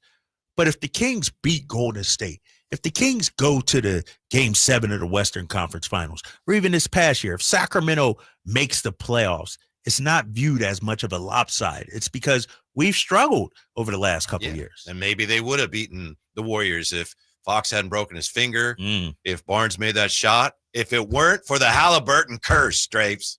That's what. Please don't start that, man. Hopefully it's a short-lived curse. You know what I mean? Please don't start that. Type thing. Yeah, all right. I get it. I get it. Yeah. How about this from the 530? Indiana did not win the trade, Whitey. I just added the Whitey part. Okay. They won after the trade. All the moves they did after the trade were far better than the Kings' moves. Yes, that's true, but that's just not the narrative. Right. Yeah. And maybe the narrative doesn't matter. But if it's something that can inspire Domas to reach new heights, then it's a good thing. By the way, getting back to Domas and all the trade talk, we've gone from talking to a guy from the Toronto Star saying Toronto has no interest to reading all this speculation about who wants Domas, who's talking about Domas. I think what happened was somebody, was it Sideri or Scotto or somebody, said that people around the league are looking and watching the Kings situation to see if Sabonis asks out. He hasn't done that. We have no reason to believe that he will do that. He could. And if he does, it might not be till the trade deadline. But we went from that, from people around the league are watching this, to people going, ooh, well, who's interested in him? And that's what fueled the ridiculous trade talk. And it's, we're better than that. Yeah, we're better than that. And because you could say that about every player in the league, especially a team. Like, if I could write, teams are monitoring the Karl Anthony Towns situation in New York. Right. Teams are monitoring, the Anthony Simons situation. Like, teams monitor everybody. That's what you're supposed to do, right? is be aware of what's going on. And so, yeah, it's sort of fueling this Domas trade rumor talk, which doesn't seem like there's anything to it right now. Yeah, not right now. I'm not saying he'll never be traded, but right now, premature at the very least. Real quick, you made this point already, and it's so true. As we talk about point guards here, if we're being honest and we look at who the Kings could sign as a free agent, Tyus Jones is on the radar. And I think most people that we talk to that listen say, Tyus Jones, yeah, okay. Why would Tyus Jones be on their radar? Because as you said, you look at the free agents available, they're terrible. The free agent point guards available right now are awful. Who's the best out of that bunch, would you say? Well, I mean, do they got them ranked on their? Yeah, there's an upper tier of guys. Who's number one? Well, they got like Harden. Well, he's not going Kyrie, to be not going to be available. Josh Giddey, Van Vliet, and then Tyus Jones is 5th. And you got D'Angelo Russell, Westbrook, and there's he's not horrible, but there's issues there. Chris Paul's on there. Where's my boy Dennis Schroeder? They have 9. Right. Yeah, he's definitely upper echelon of these guys. Dinwiddie, Davion Mitchell. Pardon me, we love Davion Mitchell. Trey Jones, Trey Mann, Malcolm Brogdon, Ben Simmons, Misic from Phoenix, Campaign, Banton. I'm telling you, Banton's 6'9", and I keep trying to find a reason. Get excited. I got this. Nah, you know what the mismatches you'd have if you had a point guard who's 6'9"? Bless him. I wish him the best. He's terrible. There's just you doing that to Delano Banton like that, man? No, it's slim pickings out there. That's it. It's slim pickings. Like you said, well, if you're going to sign somebody, it's hard to say not him, because none of them are really going to overwhelm you right now. None of them, and it's almost you may have to be short-sighted if you're Sacramento, because when you look at what's available, none of those guys I'm offering more than 1 year with a team option for the second year. Like none of those guys on the free agent list is your answer for the next 5 years. And so you might not just need a stopgap, just somebody to get you through to make you respectable at that position. I think when you look at who's available, that's a big reason why you and I tend to get excited about Colin Sexton, right? Or Davion Mitchell. Those guys might actually be good. Here's something from Spencer Lampkins. I have to double check this. Unconfirmed, just came out. Darius Garland could be available. Have you heard anything about that? No, I have not. He said just came out. That's what he said. Maybe he's having some fun with us, but that's not like Spencer Lampkins. No, so anyway, okay. Yeah, or either. So if you look at the free agents, I see why Tyus Jones is on the radar. Is my point. Right. Yeah, exactly. When I look at a guy like Darius Garland, I'd be interested, but I just don't think we have what the Cavs want right now. Because when you look at Cleveland, they're ready to win. They're right really now. close. Yeah, exactly. Did any of our guys put them over the top? None that I can think of off the top of my head. They must be, if that's true, they must be facing a little bit of a financial crunch where they've got to do something maybe they wouldn't want to do. Yeah, you got to pay Evan Mobley, Donovan Mitchell, maybe Garland. Yeah. Jared Reynolds is going to join us at 4:30. I'm sure he will have many wise things to say about all this. And when we come back, all hail Holly next on Sacktown Sports. This is the story of the one. As a safety manager at a manufacturing plant, he does everything he can to keep his coworkers safe. From finding ways to reduce risks to keeping safety supplies in stock. And for that, he relies on Grainger. Grainger offers a broad range of quality products and next-day delivery, so he can always play it safe. Call 1-800-GRAINGER, click Grainger.com, or just stop by. Grainger, for the ones who get it done. Progressive knows if you have to choose between everyday life and your RV wins. What, are you going to take the RV to the mountains or go pick up your dry cleaning? RV wins! Are we cleaning the gutters or taking the RV camping? RV wins! Are we getting a new passport or cruising up the coast? RV wins! Don't forget, you got that trip to Sweden coming up. Oh, yeah, passport, then RV. With Progressive, you can bundle your RV with your home or auto and save with a discount and spend more time enjoying those savings in your RV. Progressive Casualty Insurance Company, affiliates, and other insurers. Not available in all states and situations. If there's one thing we know about dads, it's that they're not easy to shop for. Enter Kohl's. They've got everything from Nike golf gear to his favorite Levi's jeans. And you can save 20% on other finds like Flex Athleisure and Izod workwear. So if you're not sure what to get dad for Father's Day, you know where to go. Shop Kohl's now. Select styles. Offer ends June 15th. Some exclusions apply. Coupons do not apply to Nike and Levi's. See store at Kohl's.com for details. Hey, it's Mike Rohn. If I have a choice, I like to do business with companies that actually stand for something. That's why I switched from Verizon to Pure Talk. No offense to Verizon, I'm sure they stand for something. I just don't know what it is. Pure Talk, on the other hand, is a veteran-owned company that supports our military in a big way, and I appreciate that. Yeah, I also appreciate unlimited talk and text and plenty of data for half the cost of the big guys, and I do like being on America's most dependable 5G network for just $20 a month. But what I really appreciate is no contract, no cancellation fees, and Pure Talk's commitment to handle all their customer service in this country. I saw it for myself. I went to Georgia. I got a tour of their headquarters. I met their CEO, and I talked to the same customer service folks that you'll talk to when you dial pound 250 and say keyword Mike Rowe. Switch today and save 50% off your first month when you dial pound 250 and say keyword Mike Rowe. Pure Talk, a wireless company that actually stands for something. Hello, I'm Frank Cock with Retirement Security Center for the weekly economic update. Wall Street started the week higher, but fresh jobs data painted a murky picture for the U.S. economy, muting the earlier gains. A key report from ADP showed private payrolls increased by just 37,000 jobs in May, well below economists' expectations of 110,000. That's the weakest monthly reading in over 2 years, and it's adding pressure ahead of today's government jobs report. President Trump wasted no time pushing again for rate cuts. The continued pressure from the president on the Federal Reserve has helped cause stock and bond market volatility in recent months. Despite the soft data and ongoing trade uncertainties, Horizon Investments' Mike Dickerson struck a cautiously optimistic tone, saying that things are probably better than feared. Economists seem to think that options for growth still remain this year as we look forward to deregulation and income tax reform. How might this affect you or your family? Please go to frankontheradio.com to schedule an appointment, watch videos, and receive market updates. I'm ready to help you start your journey so you can define your future. Securities and investment advisory services offered through Mosaic Wealth. Member FINRA SIPC. Mosaic Wealth is separately owned, and other entities and or marketing names, products, or services referenced here are independent of Mosaic Wealth. Get ready for a night out with Jordan Davis. It's Country in the Park 2, Saturday, September 13th at Cal Expo. Along with the special guests Mitchell Tenpenny,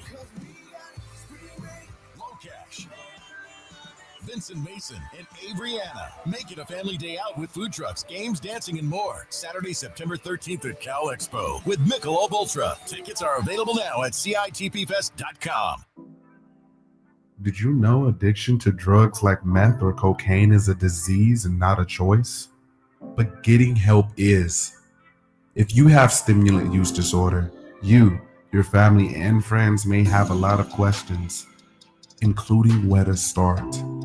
Choose Change California can help. Make a change today and find a proven treatment option for you at choosechangeca.org.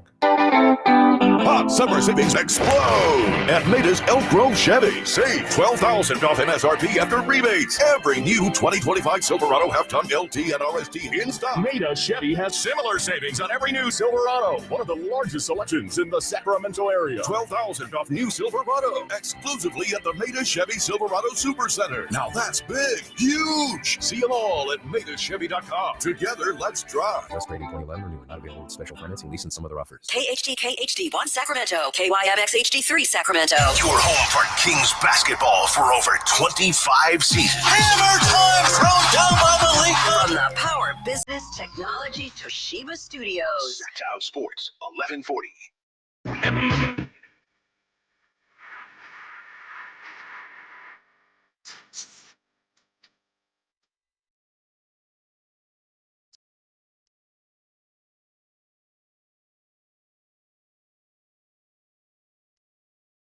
The Drive Guys powering your afternoons Monday through Friday on Sacktown Sports.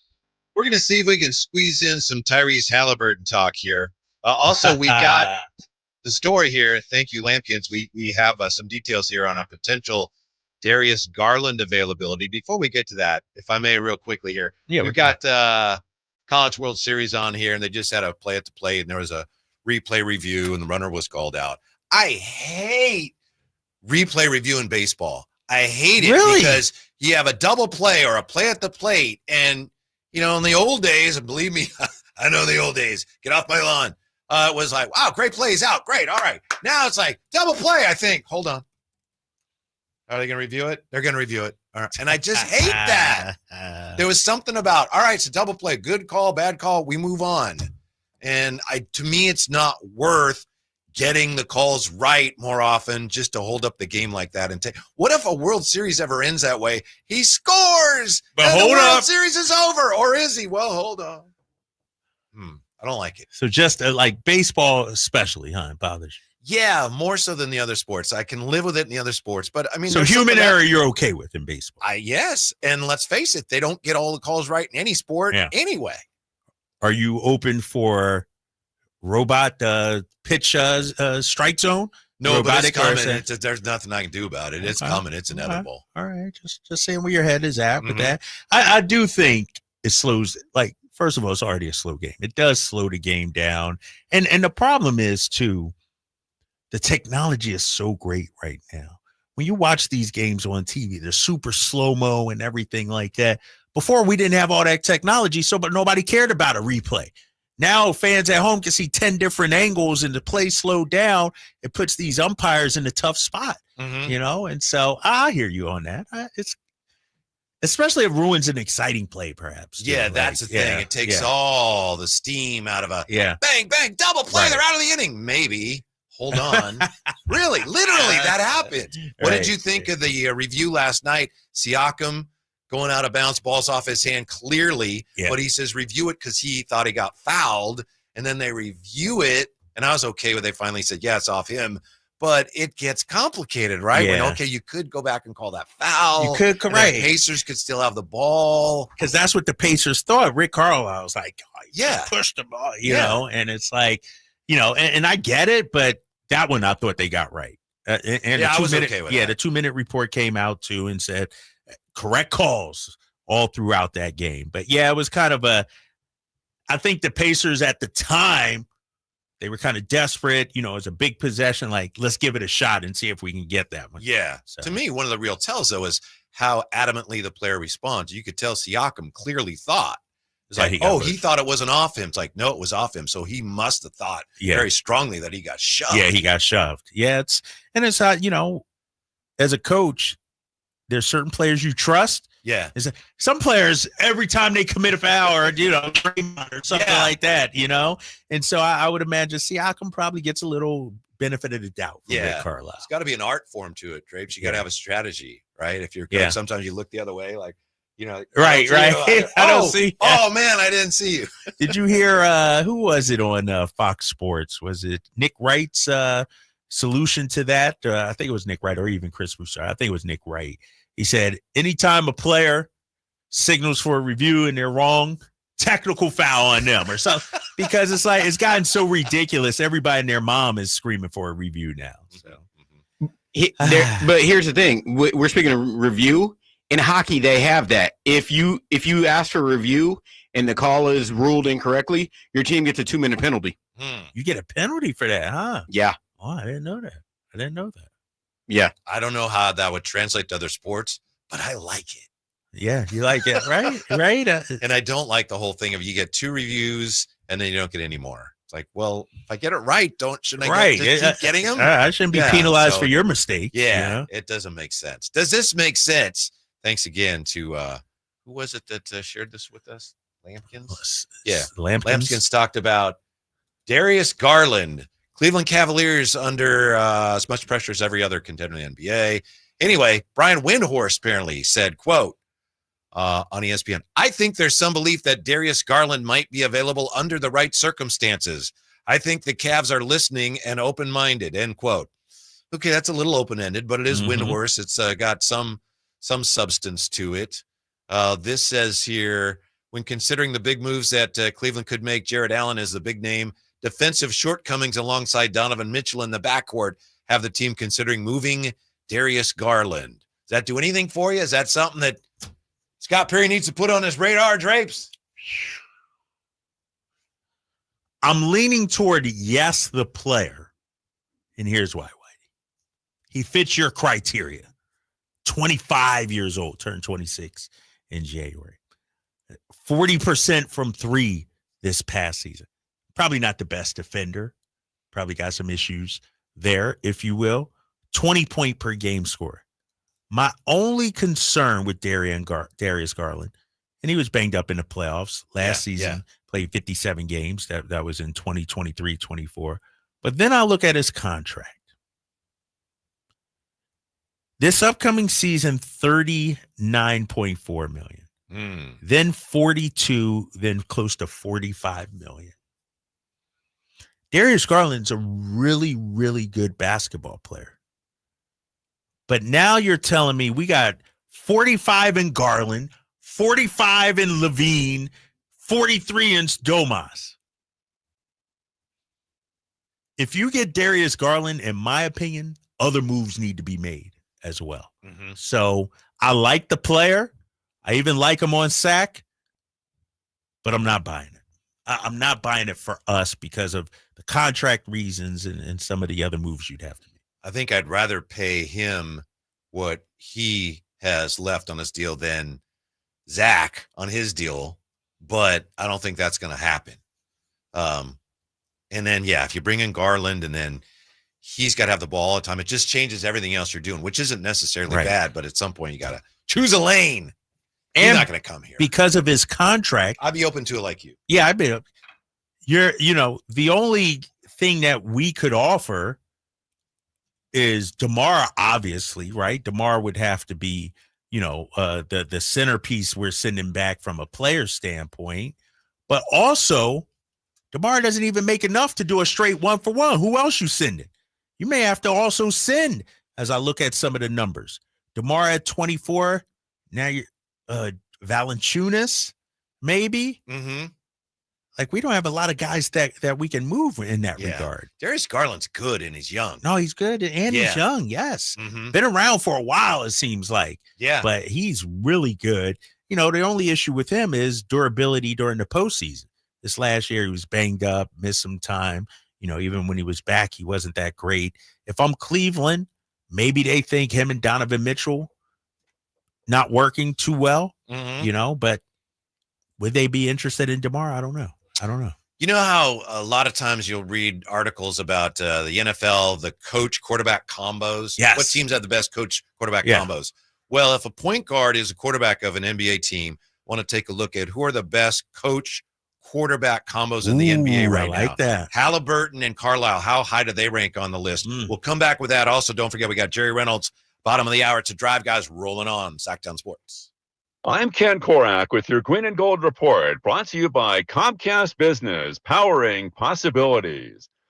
Well, looking for something positive in the midst of a dismal stretch for the A's, center fielder Denzel Clark, finishing his second weekend in the big leagues and playing in his hometown of Toronto, went 4 for 9 with a home run in the last 3 games of the series and also made a sensational Spider-Man leaping catch over the wall in center field, robbing Alejandro Kirk of a home run. Comcast Business helps turn today's small businesses into engines of modern business. It's how restaurants become reliably up and running neighborhood favorites. It's how retailers become seamlessly restocking, cyber-securing must-visit shops. And it's how healthcare offices become data-managing caregivers that we all depend on. With reliable connectivity, enhanced cybersecurity, advanced fiber solutions, and Wi-Fi backup, Comcast Business is powering the engine of modern business.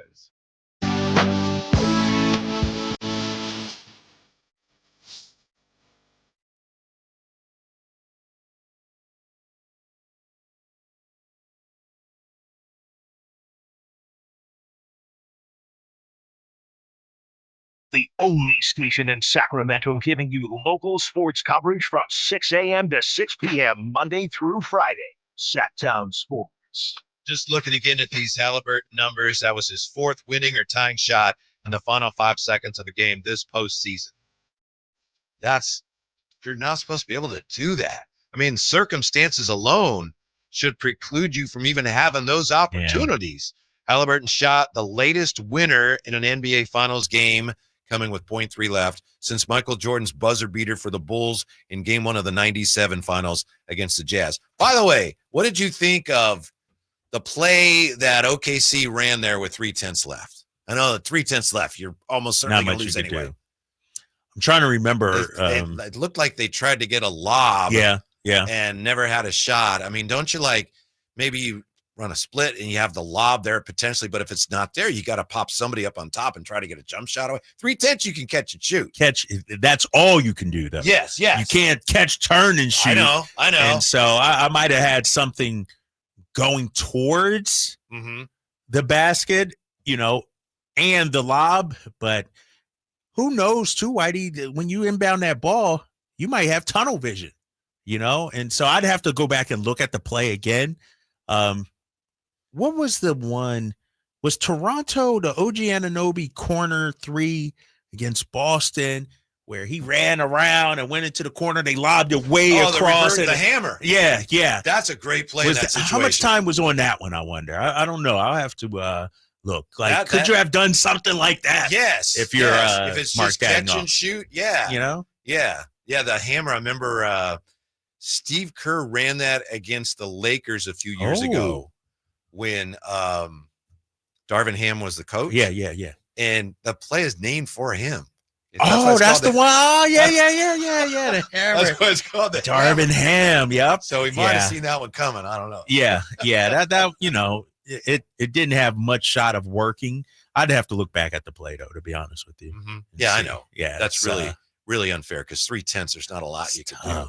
I just would have liked to see him get an attempt on goal there. Right. Just get a shot up. You know. What do you think, Drapes? We talk sometimes about quarterback and coach combos. Andy Reid, Patrick Mahomes, right? Sirianni, and I forget your quarterback. Just call him champion. Are there any outstanding coach quarterback as in point guard combos in the NBA? Who are the best ones? When we have to say that if you're looking big picture, Kerr and Curry, because they've won a couple Super Bowls. Yeah, you got to give them tons of credit. Because Haliburton and Carlisle right now are right near, if not at the top. Yeah, they might be. They might be up there at the top. J Kid, Kyrie. Yeah, you know that's pretty damn good. What about Bickerstaff and Cade? Yeah, I was going to add that one. I was going to say, they're up and coming for sure. They're pretty damn good. Who else? What about OKC? I don't know. Daigneault, and I think I feel like that's all Shea and not that much. Daigneault doesn't get a whole lot of credit, and I think he, if he wins the title, maybe he'll start to get some credit, but he's not viewed as like one of the great coaches in the game, the great minds in the game. How about this one? Luka JJ Redick. Not yet. Too soon. Not yet. Okay. Yeah, I'm sure if we were in the LA market, they'd be number one on the list. Yeah. Or if you ask Laker fans. Right. There aren't that many of them, though. Right. When I look at it, it's you go Minnesota. It's like, well, it's Ant, but he's not their point guard. Right. Maxey and Nick Nurse. Nick Potentially, we haven't seen a lot from them. Right. Dame and Doc Rivers, not there yet. Right. Not there. Spo and Davion, maybe our boy. Mitch Johnson, De'Aaron Fox. No, not quite. Not yet. Not quite there. Maybe this also speaks to the changing nature of point guard too. Teams don't necessarily rely on the point guard to run the show on every team the way they used to. I was going to say Tibbs and Rick Brunson. That would have been a good one. I mean, Jalen Brunson, but they got rid of my boy Tibbs. Maybe Rick Brunson, Jalen Brunson. Might be father-son duo out there. Yeah, you're right. There's not a whole lot of them. Chauncey Billups, Anthony Simons. I think Tyrese, Rick Carlisle's at the top, to be honest with you. And Steph and Steve Kerr too. Like those, that's your top two. How about this? What about Kyrie and Jason Kidd? Yeah, you said that. Ramsey. Ramsey, you're about to get kicked off the damn show because you ain't paying attention, bro. You're not paying attention, Ramsey. And don't be like, I'm answering phone calls because the phone lines are empty. I'm multitasking. What's that one movie? You ever see that movie, Pootie Tang? Ramsey, that's a cult classic. You know what I'm talking about? That's who Ramsey is. There's a guy on this movie. I don't even want to repeat the name, but somebody will say something like, for instance, Whitey, I'd be like, after this, let's go get some McDonald's for dinner. And then 30 seconds later, you'd be like, hey, let's go get some McDonald's for dinner. That's what Ramsey is like. Dude, we already said Jason Kidd and them. I got enough. I just want to make sure, that's all. Second time he's done that. Second time in this show. That's what I'm saying. Yeah. That's what I'm saying. You ain't paying attention, dude. I got one for you nobody's talking about. Ty Lue and James Harden. You gotta give him some love. You got to. That's up there too. James Harden, All-Star. He was pretty damn good this season. I don't know if you mentioned it. What about the name that we just talked about? Darius Garland, Kenny Atkinson. Not there yet. No, not especially there. if they're about to trade him. We hadn't said that already, so that's you're making progress there, big fella. You're making progress. I was going to say Kenny Atkinson and Donovan Mitchell, to be honest, especially if they come off Garland. You could argue Donovan Mitchell handles the ball a lot more for Cleveland than Garland does. The old way of looking at it in basketball is the point guard's an extension of the coach, and it's not necessarily that way anymore. But to your point about Rick Carlisle and Tyrese Haliburton, it's not so much he's an extension of Carlisle, but they're all on the same page, the whole team, and he is taking care of the team and the offense in the way traditional point guards typically do. Yeah, and they're kind of a throwback because I'm thinking of, prior generations, Magic and Pat Riley. Mm-hmm. Hey, Tony Parker and Greg Popovich even, Allen Iverson and, I'm drawing a blank now, Larry Brown. Larry Brown, yes. Yeah. And so there have been tons. This is the anniversary of the step over, speaking of Ty Lue and Allen Iverson. Maybe the greatest shot in Sixers history right there, the step over. I still can't believe the Sixers won a game. Then they got rolled. And then they got rolled. Won the first game. Right, dude. That might happen to the Pacers in this series. Yeah. But it was like the Sixers were just happy to get that one. Eric Snow and them, Eric right? Snow, my boy Aaron McKee, George Lynch. Yeah. You had Mutombo, Tyrone Hill. That's why I say Larry Brown is one of the greatest coaches ever. Because that team, I agree. They had one player, and Dikembe was nice, but it was AI and a bunch of misfits out there, basically. Right. Yeah. And then when you talk about the teams that won a championship without superstars, you come back to one of Detroit. His teams. Even though I'm still pissed he left Philly to jump to Detroit. He is tired of AI. I get that, but that hurt. Speaking of point guards, I remember the story. I think John Sally told the story that he's playing early in his career with Isaiah Thomas, and he has a layup, and Isaiah hits him, and he fumbles it out of bounds. And Isaiah Thomas says, if you do that again, you're not going to see the ball for 2 months. Oh, for us. See? That's the point guard for you right there. Yeah. Exactly. That's who we need. We need a guy like that, telling DeMar or Zach or Domas, hey, if you do that, you ain't touching a rock for 2 months. I like that. This is not OKC's first bad loss in the postseason. Is it possible, though, that the finals are somehow different? They've bounced back in the playoffs run. Tough loss in Denver in the first game. 2 tough losses at Denver. They got destroyed by Minnesota. They've come back. Is it maybe just, but this is the finals. The magnitude is the weight of one of those losses is a little heavier. Nah, I'm not buying that. We'll know after the next game. Yeah, we'll know after Sunday. Like they come out looking shook on Sunday and they fall Sunday, then they got some big problems. But I look at the numbers, and you talked about it earlier. Okay, she shot below 40% from the field. Mm-hmm. They struggled when it comes to that. And their defense wasn't great. Like, I forget who said it, it might have been Caruso. We didn't play our best game. We didn't play well. Mm-hmm. Hartenstein might even have said that too. And so if I'm OKC, I'm like, all right, they got us. We didn't play great, and we led the whole game, Whitey. That was a C-plus game from Oklahoma City. So I don't think they're panicked. Give the Pacers credit. I think OKC now knows you can't let your foot off the gas with these guys. It's one thing to hear about it, but to experience it and feel it out there on the floor, now I think they know. It's a wake-up call. I think the scary thing about that is OKC went into that game, and they knew that you can't do that.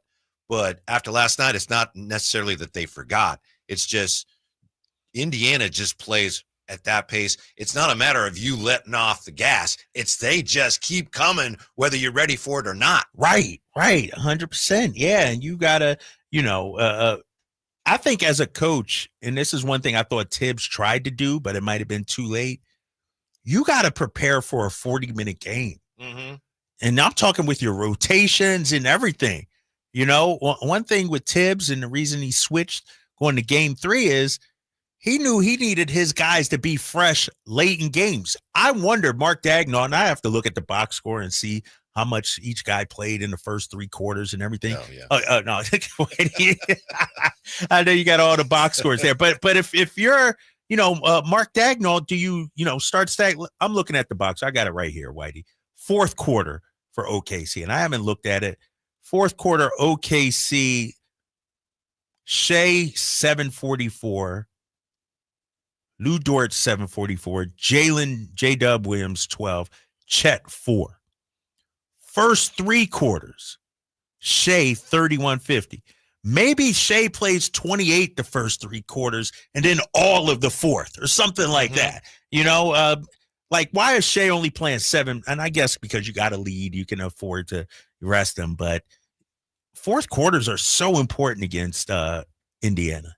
You gotta have your best going in the fourth. Thunder had obviously a great regular season, and here they are in the finals. So they're having just a superlative season. But I was reading in the Oklahoman today, they have had some issues finishing, and just watching them a little more closely during the postseason, they do seem to have that tendency when it's a tight game down the stretch. It's like it's the Shea show. Yeah. That's it, the Shea show Shea exclusively. Show. And their offense does start to bog down, and they don't play down the stretch of close games the way they play the other 47 minutes, whatever. Right. It is. And so many teams are that way. Yeah. So many teams. You go away from what got you the lead, right? Yeah. It's like you're playing team ball. Lou Dort's getting open looks and shots and threes and everything. And then the last 3-4 minutes, it's like ISO ball, you know? On the breaks. I'll go back to the story I've told several times on this show, and I'll tell it again.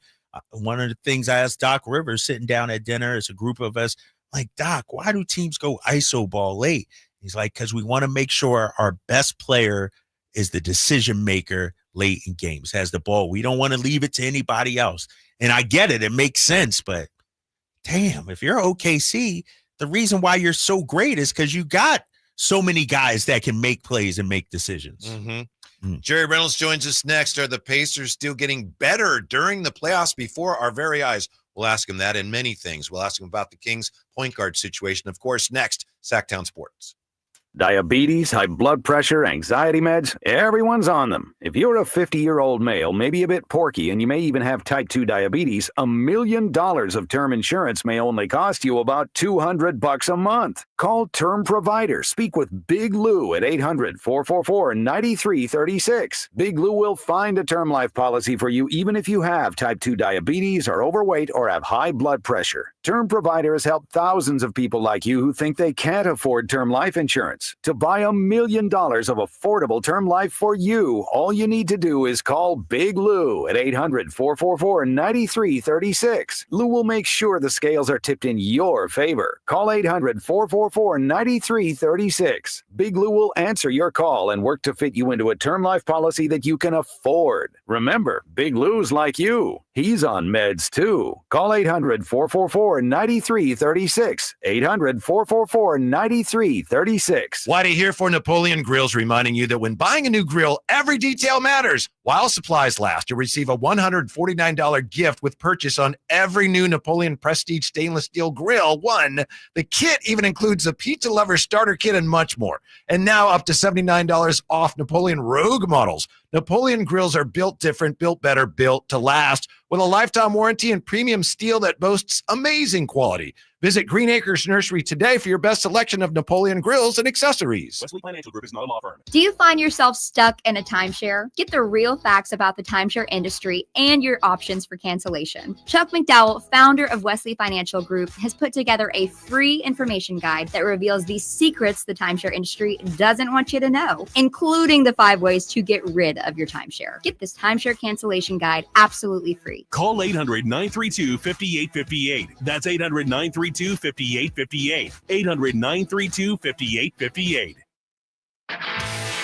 This is the story of the one. As a lineman, he does whatever it takes to keep the power on in his community. And he wants a partner like Grainger who does the same.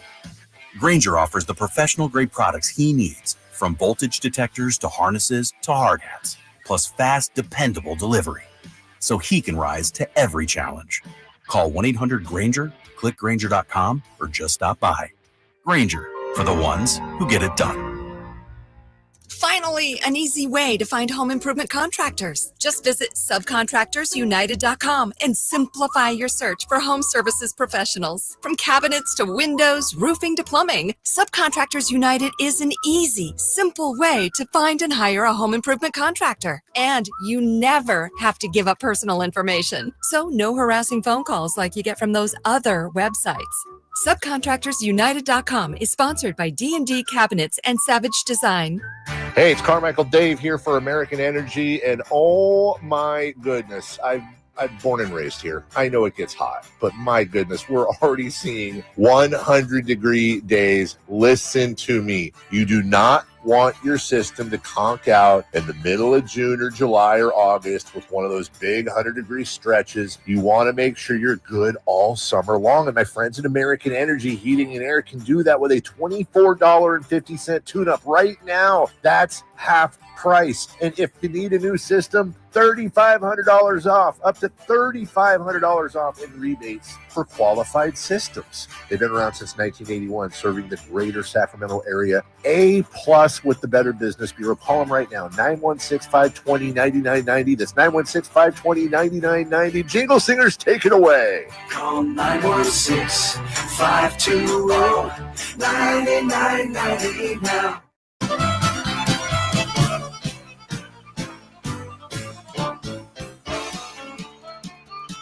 Live and local, it's the Drive Guys. Watch the show on youtube.com/Sacktown Sports 1140. Or listen on the Sacktown Sports app. Devil went down to Georgia. Jerry Reynolds joining us here. Speaking of Georgia, Coach, welcome to the show. I could be wrong here, but you're in many halls of fame. Aren't you in somebody's hall of fame in Georgia? Or did I imagine that? No, I am West Georgia University. I am in there. We won a small college division championship in 1974 before either one of you were born. But it was still the only national championship basketball team out of the state, college-wise. So. Wow. All right. Yeah. You, as a Hoosier, must be excited about what these Indiana Pacers are doing, huh? I am. And as you know, the Indiana Pacers, that includes French Lick, see? Oh, yeah. Yeah, it's a state, buddy. So, yeah, no, we are. And obviously, I do have some ties to the team yet, and to some degree. And have, always liked Rick Carlisle, and we've, basically have known him a long time. Of course, Kevin Pritchard, and then Larry Bird. And so there's some ties there, and I sure wish them well. And, I think I think they can win the series. I wouldn't bet on it, but I'd said at the start, I thought it would at least go 6, if not 7. Mm-hmm. So right. I mean, these guys, their bench is terrific, and they all can shoot the 3 ball and are glad to do it. Mm-hmm.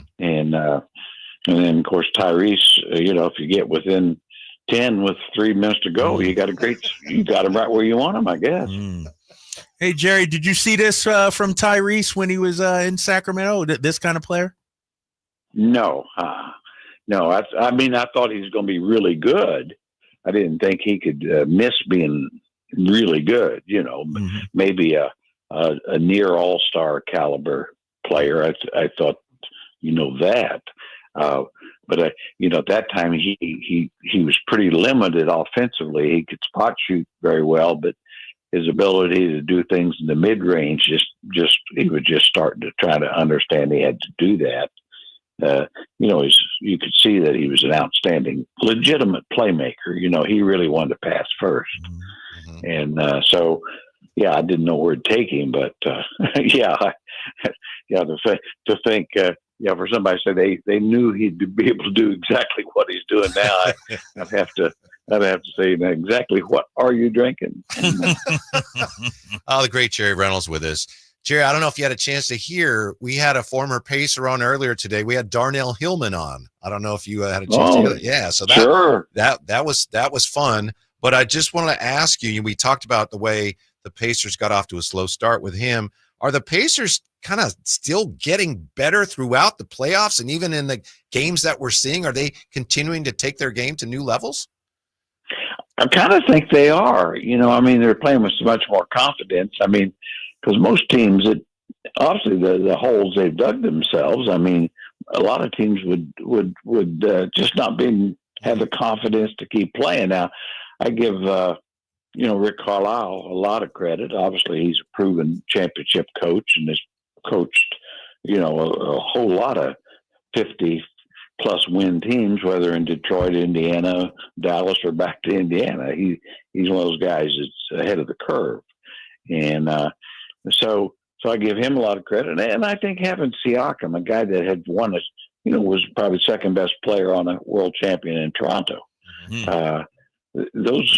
That's something that Oklahoma City just doesn't have. Yeah. If you're OKC, what are you feeling today as you look back at the tape, Jerry? Is it we let one go, or is there a real reason to be concerned if you're Oklahoma City? Well, I think if I'm Oklahoma City, I'm going to play we let one go.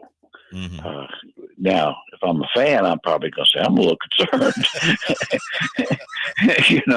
but the coach and the players can't let that creep in, and they won't. They're too good.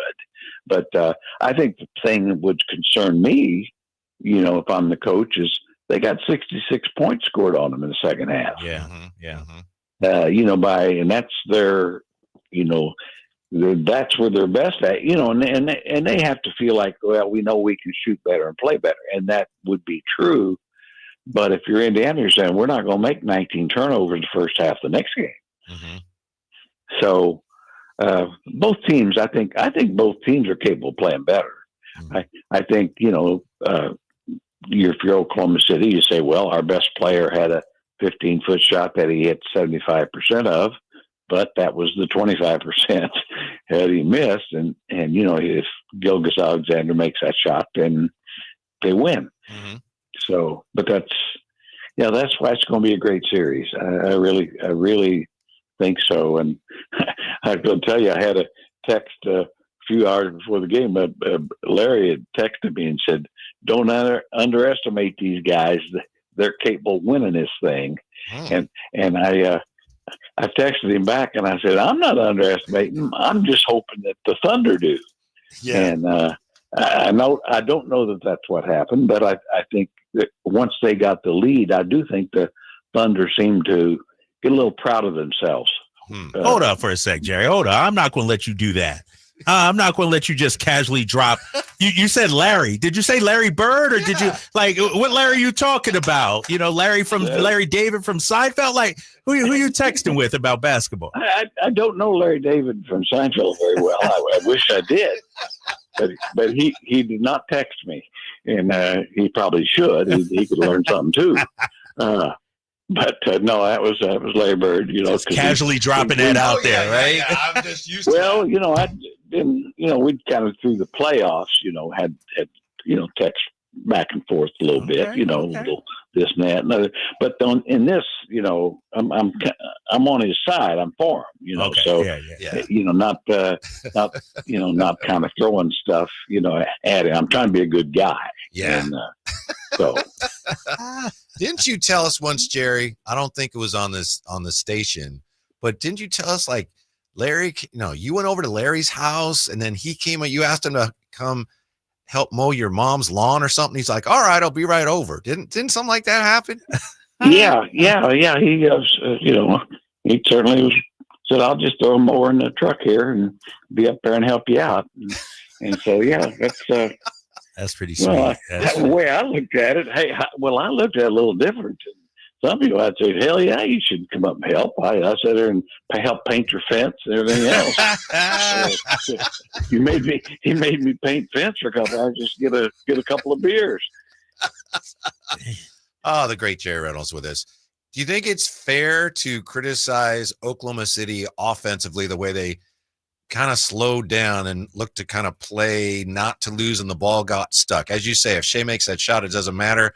Did their offense get stuck down the stretch more than it should have? I think it did. I mean, certainly in the, when they had to play in the half court, they the ball didn't move much. I mean, and whether it's Jalen Williams or Shea, and really, of course, Shea was fairly productive, but overall, I thought their offense really didn't show much in the half court. It's kind of a can we break somebody down and make a play? And Indiana's not really a great defensive team, but it's one of those things where it really did, I think, allow Indiana to catch up.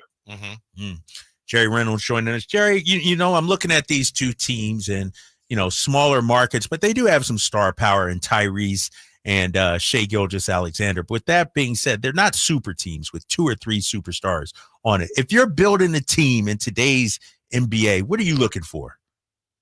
I'll tell you what I'd be looking for. I'd look at what Kevin Pritchard did at Indiana and what Sam Presti did at Oklahoma City. I'd ask them their thoughts on it. I'd try to do the same thing. Now, in certainly in Pritchard's case, I'm fairly familiar. Once they got Tyrese, they decided he would be their point guard of the future. And then from that point on, they have basically acquired talent they thought would fit with him and fit a style they wanted to play, which was a real open court, everybody could shoot threes type thing. And where they've been masterful, in my mind, is picking up guys that teams had given up on, like Naismith and Toppin. Guys that were lottery guys that teams gave up on too quick. And then, of course, you get a second rounder like Nembhard. I mean, then the part of actually knowing talent, that sort of thing. And then the final piece, of course, if they don't get Siakam, none of it probably happens, but he gives them that guy you can go to and get 25 points, even more than Tyrese. He's a guy that's really tough to guard. And so, it's for a small market. I don't know how you could do it any better than they've done it. I mean, Oklahoma City, to their credit, same thing. They make a great trade to get Shea Gilgeous-Alexander. A late, mid first round pick with Jalen Williams, and then they picked up some free agents or trades like Caruso and Hartenstein to fit their club to make it better. And then they, their bench is made up of some guys that probably everybody could have had, but didn't know they're quite that good. Yeah. And then the final point, I say, then get a coach and coach them up. Jerry, I've made this point before, but I'm reminded of it with what you say about Indiana and the way they've gone out and gotten lottery pieces that other teams gave up on. Indiana did not have a first-round pick in 2020, but now they have Haliburton and Toppin and Naismith in the rotation. All 3 of those guys were lottery picks in 2020. So that's good work right there. Yeah.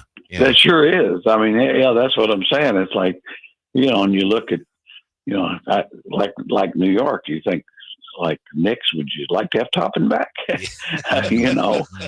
Or Boston with Naismith, I mean, a team that wants to shoot threes all the time. And I understand that the championship caliber team and Naismith, not many guys shoot him any better. Yeah. I mean, and that's why they drafted him. But it was a case. Well, I would say patience is a virtue with most guys. Yeah. That and a lot of guys just, it doesn't work the first team they're with. Almost probably 80% of the guys that are drafted, it doesn't work with the first team. Probably like marriages. Most time it doesn't work with the first one. Look at Whitey. He's quiet over there.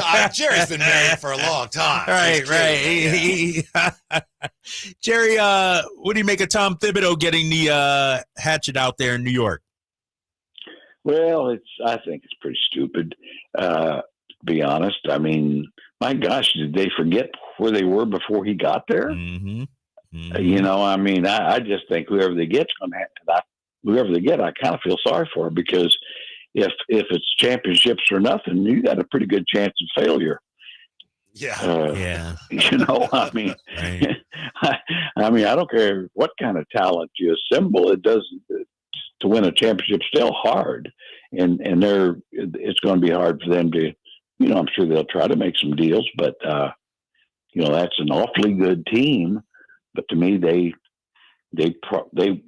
probably went as far as they could, and they were able to beat Boston. Nobody expects them to do that, but they did. Of course, Tatum got hurt, but I just think it's almost like basketball is getting like hockey, where they, almost regardless of what happens, hockey guys get fired. Mm-hmm. Of course, they're not paid near as much, so it's easier to eat their contracts. Yeah. I mean, Tibbs, I'm sure he wears on guys a little bit, but that's part of the reason they're as good as they are. Mm-hmm. Mm-hmm. We've been talking a lot this week, and we'll continue to talk, of course, about the Kings' potential point guard fits. What do you think of the idea of bringing Davion back? He's a restricted free agent, so Miami may say they may match anything. Would you be open to the idea of bringing back Davion Mitchell? Oh yeah, yeah.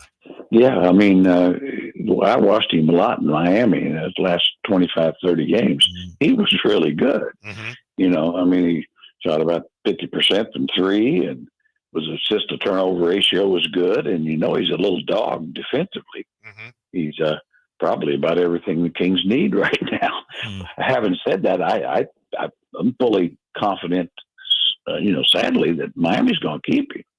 Yeah. They're going to keep him. And so, but there's guys out there. I mean, I heard you guys talking about, Garland, and of course that would take a big trade, and I'm not quite as big a fan of him for that price, but hurt a lot, doesn't guard well, and I could see why they would move him if they could get, because Donovan Mitchell could run the thing, and then get a bigger guard with him, but. I like Tyus Jones. I think he's, to me, he's about as good as Chris Paul, except Chris Paul's 36. That's the downside. He ain't as good as Chris Paul at 26. That's the problem.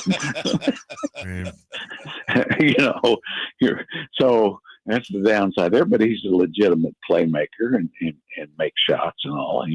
He'd help. I like Scottie Pippen Jr. a lot. Yeah. I just see a guy that keeps getting better, and he proved they could win when John Morant was out for periods of times, and so I'm pretty sure Memphis thinks that, but they can't keep everybody. But I think he's the kind of guy, if you could get right, you might really find a guy that could become, in my mind, he'd have a chance at some point, might get in the upper echelon of, middle of the pack, best point guards, but young and getting better and pretty good bloodline. Yeah. Hey, Jerry, when you look at the job that lies ahead for Scott Perry, how difficult of a task is this to try and figure out how to turn this thing around here? I'll tell you what, I feel for Scott Perry. Right now, I'm sure he's feeling like he's got to herd cats or something. But,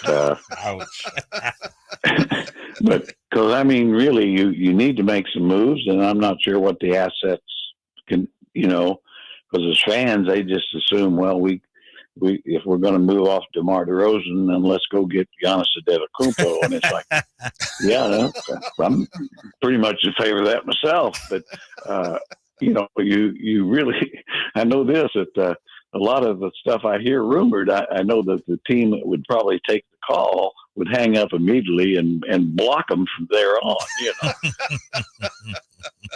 So, you've got to come with something that makes sense for the other teams where they think it's something they need, an asset they need and fits with where they're going. Because, I mean, it's like some teams just really aren't going to take older players, period. Yeah. And so that, they're just not. And then contracts are an issue. So, I feel for Scott. I mean, he's a smart basketball man, but you can't force teams to give you what you want. Mm-hmm. So to that point, it's sad that way, but that's the way it is. If let's say you've got 3 big contracts and they're open to trading any of them, but they're just not getting anything close to value back, Does that mean then that you probably have to, make some changes here or there, but then you have to run it back? That's really the only sensible option going forward if you're not getting anything close to value for your big contracts? Well, I think that's a concern. I mean, I could see it possibly happening. I mean, because you can't just take nothing or I mean, you could always buy out. I'd rather buy out guys than take other contracts and players I don't want, because you what does that solve? But yeah, I think it's going to be, you can go many ways with it. I do think if you're wanting to make some moves, you might get better by taking a younger, lesser talented, not necessarily talented, but a proven player, but that fits better. I've always said that could be the case. But, at first you got to find out, it's like, say, if in fact DeMar is the guy you're looking to trade. Well, he's a really good player. He's proven it. He can really score. Now, what teams currently would really need somebody of his specific skill set? And I think there's some, but then it's a matter of what can you give back. But at the end of the day, it's going to be tough. It's really going to be tough, and sound like negative Nelly here, but yeah. But it's and then you got the rest of these teams, some teams behind you like San Antonio, and I am just absolutely scared to death that they're going to trade the second pick and 14th pick or something and get Giannis or somebody like that. I mean, they've got the assets to go get Durant or Giannis or whatever. Now, all of a sudden, I was telling somebody the other day on King's Herald that I do a podcast for, that I'm in fear of next year we get to watch Haliburton and Fox go at it for the NBA championship. Yeah. Oh, you had to speak it. That'd be a little rough for all of us Kingy fans, I'm thinking. Jerry, last one for me. Do you think, I guess, how important is patience if you're Scott Perry, and can we afford to be patient in this market right now? Well, I think patience, I say, is a virtue, and especially you just have to be. The point is, will he be allowed to be? Will the fans be? And the fans don't have to be patient. I mean, there's reasons why they're frustrated right now, but I think it's called for. I mean, you shouldn't make bad moves just to make moves. And I mean, because the team itself is not a terrible team. It's a 40-win team. We've seen worse than that around here, and you've got some talented guys.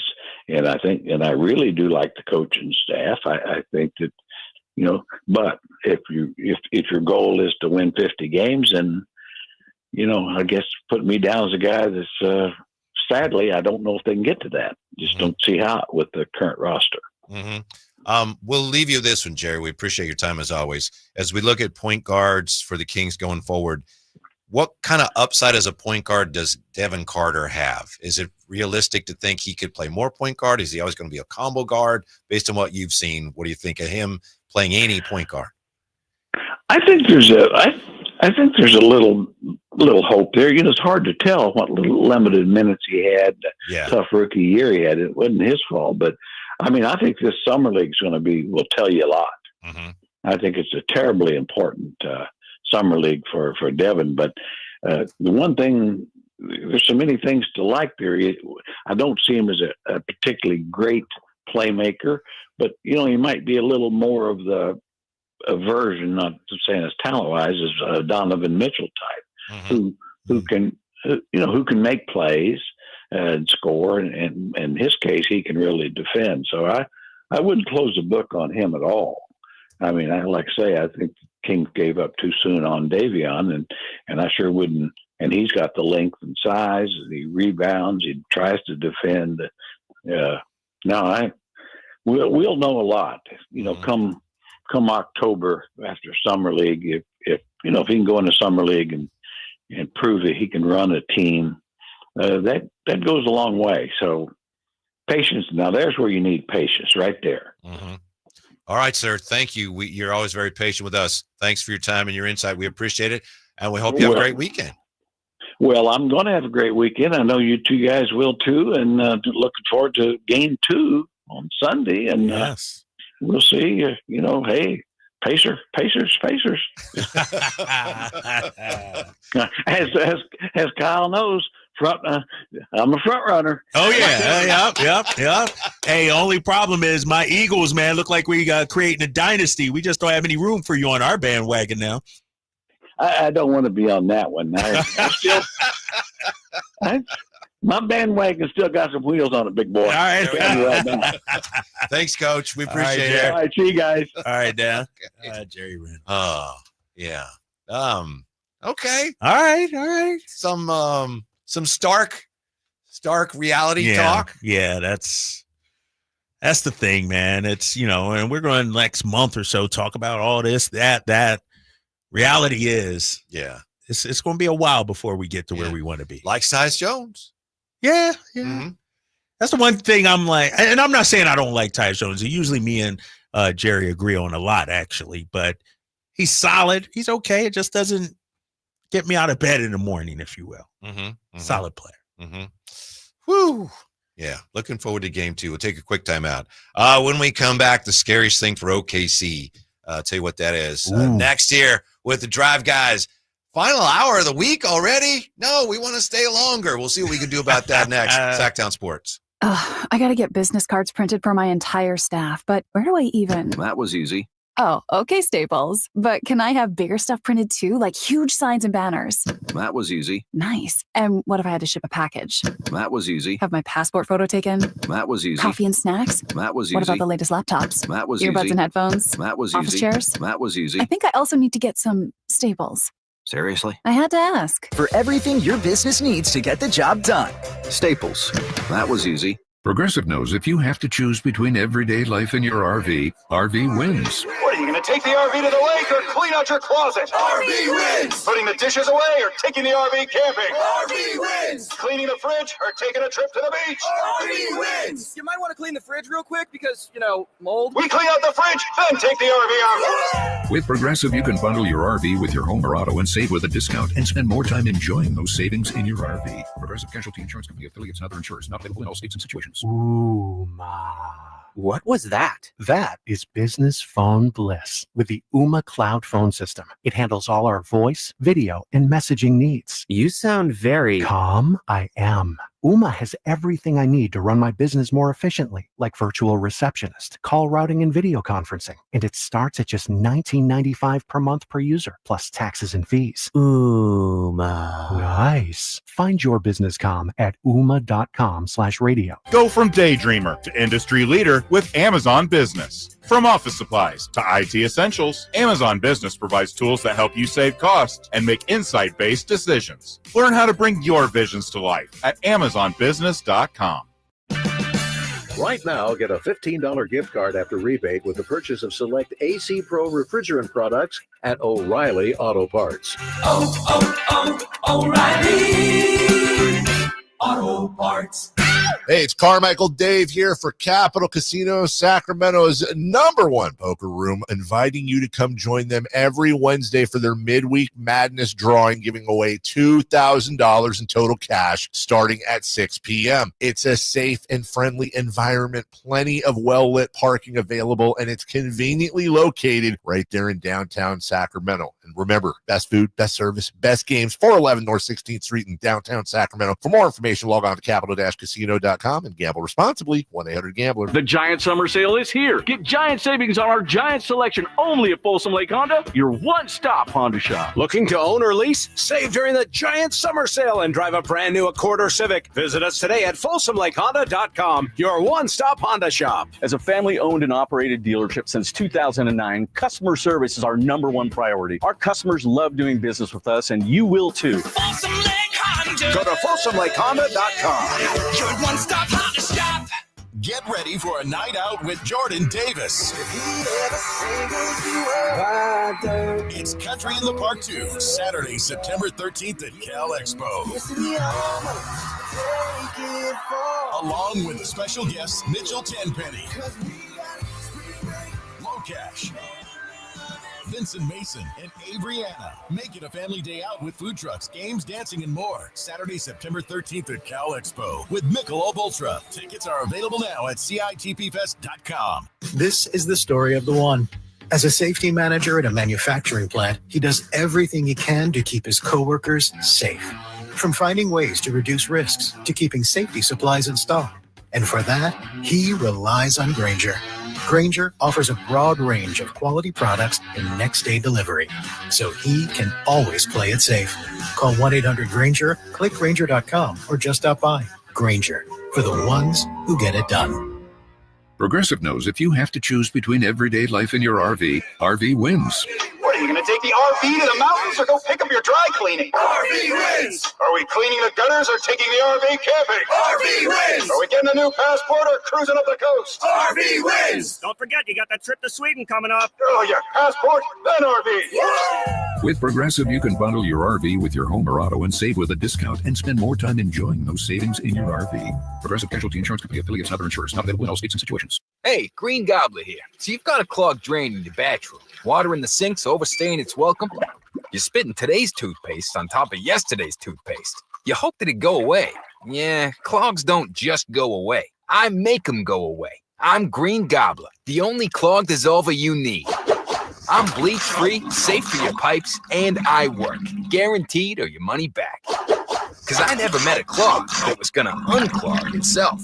Green Gobbler. Let the gobbler get it. People are coming from all over to Sacramento Chrysler Dodge Jeep Ram, from Folsom, Elk Grove, Woodland, Roseville, because they've seen for themselves the huge selection and the best prices at SacSuperstore.com. Good luck finding a lower price anywhere else. And if you do, they'll match it. It's as simple as that. Sacramento Chrysler Dodge Jeep Ram, where a handshake still means something. Open until 10 o'clock and centrally located right across from Hagen Oaks Golf Course. And online at SacSuperstore.com. The guaranteed lowest price and the best selection of Dodge, Chrysler, Jeeps, and Rams. SacSuperstore.com. With 25 award-winning years in Northern California, Ashton & Price is your local injury law firm. Pro attorney tip: if a firm presents as local but they're in LA, red flag. If your first consultation is not with a lawyer, big red flag. At Ashton & Price, your first consult is with a local attorney, and if serious injury prevents travel, a lawyer will come to you. Still not enough? George Washington's my uncle. At Ashton & Price, no red flags, just red, white, and blue. Remember, for the best advice, don't think twice. Call Ashton and Price. Do you have 3 ex-wives and your current trophy wife wants a life insurance policy 3 times the size of the policies you had to purchase for your previous mistakes? If so, you need to call Big Lou at Term Provider, 800-777-1225. Big Lou is intimately familiar with your problems, and if you're 50 or 60 years old and in reasonably good health, a $1 million policy should only cost about $100 to $200 per month. Big Lou may have a solution for your previous policies as well. You may even save enough money to lighten the load on your new $1 million policy. Remember, call Big Lou. He's like you, except he's only on number 2. Call Term Provider at 800-777-1225. That's 800-777-1225 for $1 million in term life insurance that you can live with. Call Big Lou at 800-777-1225. 800-777-1225. At SMUD, we power local business with incentives on clean energy equipment, tools to manage electricity usage and save money, tailored solutions from dedicated strategic account advisors, and 50% lower rates than neighboring utilities, all while doing more for the planet with clean energy solutions, savings, reliability, personalized service, clean energy, helping local businesses thrive. That's our clean power promise. Learn more at smud.org. KHD1 Sacramento, KYMX HD3 Sacramento. Your flagship station for the Beam Team. From the Power Business Technology Toshiba Studios. This is Sacktown Sports 1140.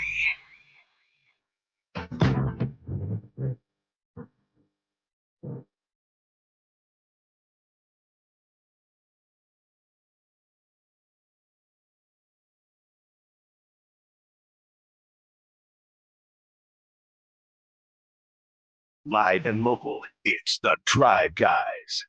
Watch the show on youtube.com/SacktownSports1140. Or listen on the Sacktown Sports app. What's the scariest thing for OKC after game one of the finals? We'll look at that in just a moment here. Drive, guys. First, we'll look at this. You should know that we got pretzels in the studios. Mr. Draper has his pretzels. So we just have to be, Ramsey, you and I have to be ready. You never know when Mr. Draper's going to drop out of the proceedings. All right, we're ready for it, Drapes? Nah, you know what, Whitey? I'm tired of this. Come in here, I work hard, 3 hours and 3 minutes so far. But who's counting? I know, right? Guy gets a little hungry for a snack. Not wrong with pretzels, right? No, but it's probably one of the worst things I could eat. It's not almonds, but it's pretty bad. You ever do almonds? No. Is that pretty bad? Because they, you don't even know they're there, and they collect in the back of your throat. Really? Yeah. You got to chew almonds real good. Yeah. Really? Yeah. All right. What Almonds about will get popcorn? ya. Popcorn can get Popcorn's probably similar to almonds. I Yeah, think. yeah. And so I may have to come up with a different snack of choice, something that easily digestible, can wash down pretty easy. Maybe like some fruit. Maybe. It hasn't been the pretzel so much. It's just the timing. The timing. Yes. That's the story of my life right there. The timing. I always feel like I got more time than I actually do. So when I eat the pretzels, I'm like, I got another 7 seconds. But it takes like 10 seconds to fully get them through the esophagus. And you're a 2-bag guy, right? Typically? Do you have 2 today? No, just one today. today. Yeah. I got You one have pretzel. been. No, because they're all out. Oh. I would have went for the 2 but I cashed them out. I closed them out. So big plans this weekend? No plans that I remember. So okay. Yeah, those are sometimes the best weekends of all. How about you? I'm sure we'll find something to do. No, I need to do something. And so one of my issues I have in my life, I live out in Folsom, Whitey. That's been well documented. Call me the mayor of Folsom. Yeah, we're all coming to your house Monday. Come on over. Either before or after the... Yeah, we're Rancho Murrieta. Yeah. So I don't hear about what's going on in the city. The street festivals, the vendors, the markets, the concerts in the park. I miss out on all that. So before we dive back into sports, I'm going to just make a plea out there on the text line or on YouTube or on the phone, 916-339-1140. That's how you can talk to us. What's going on in the city this weekend? Got the golf tournament on Monday at Rancho Murrieta. I'll be out there. You'll be out there. We'll be broadcasting live out there on Monday. What's happening tonight in the city, Saturday in the city, Sunday in the city? Looking to get out in the streets a little bit. I know Ramsey can tell you one thing that's happening tonight. I mean, the A's are at home all weekend. Tonight, tomorrow night, 7:05, 1:05 Sunday.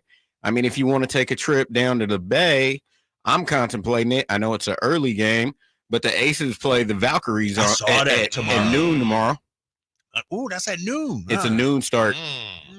But and that'll be combined. You're going to have a lot of traffic around there because the Giants play the Braves at 1:05. Oh, they got an early game too. You'd have to leave really. You'll have a dual event.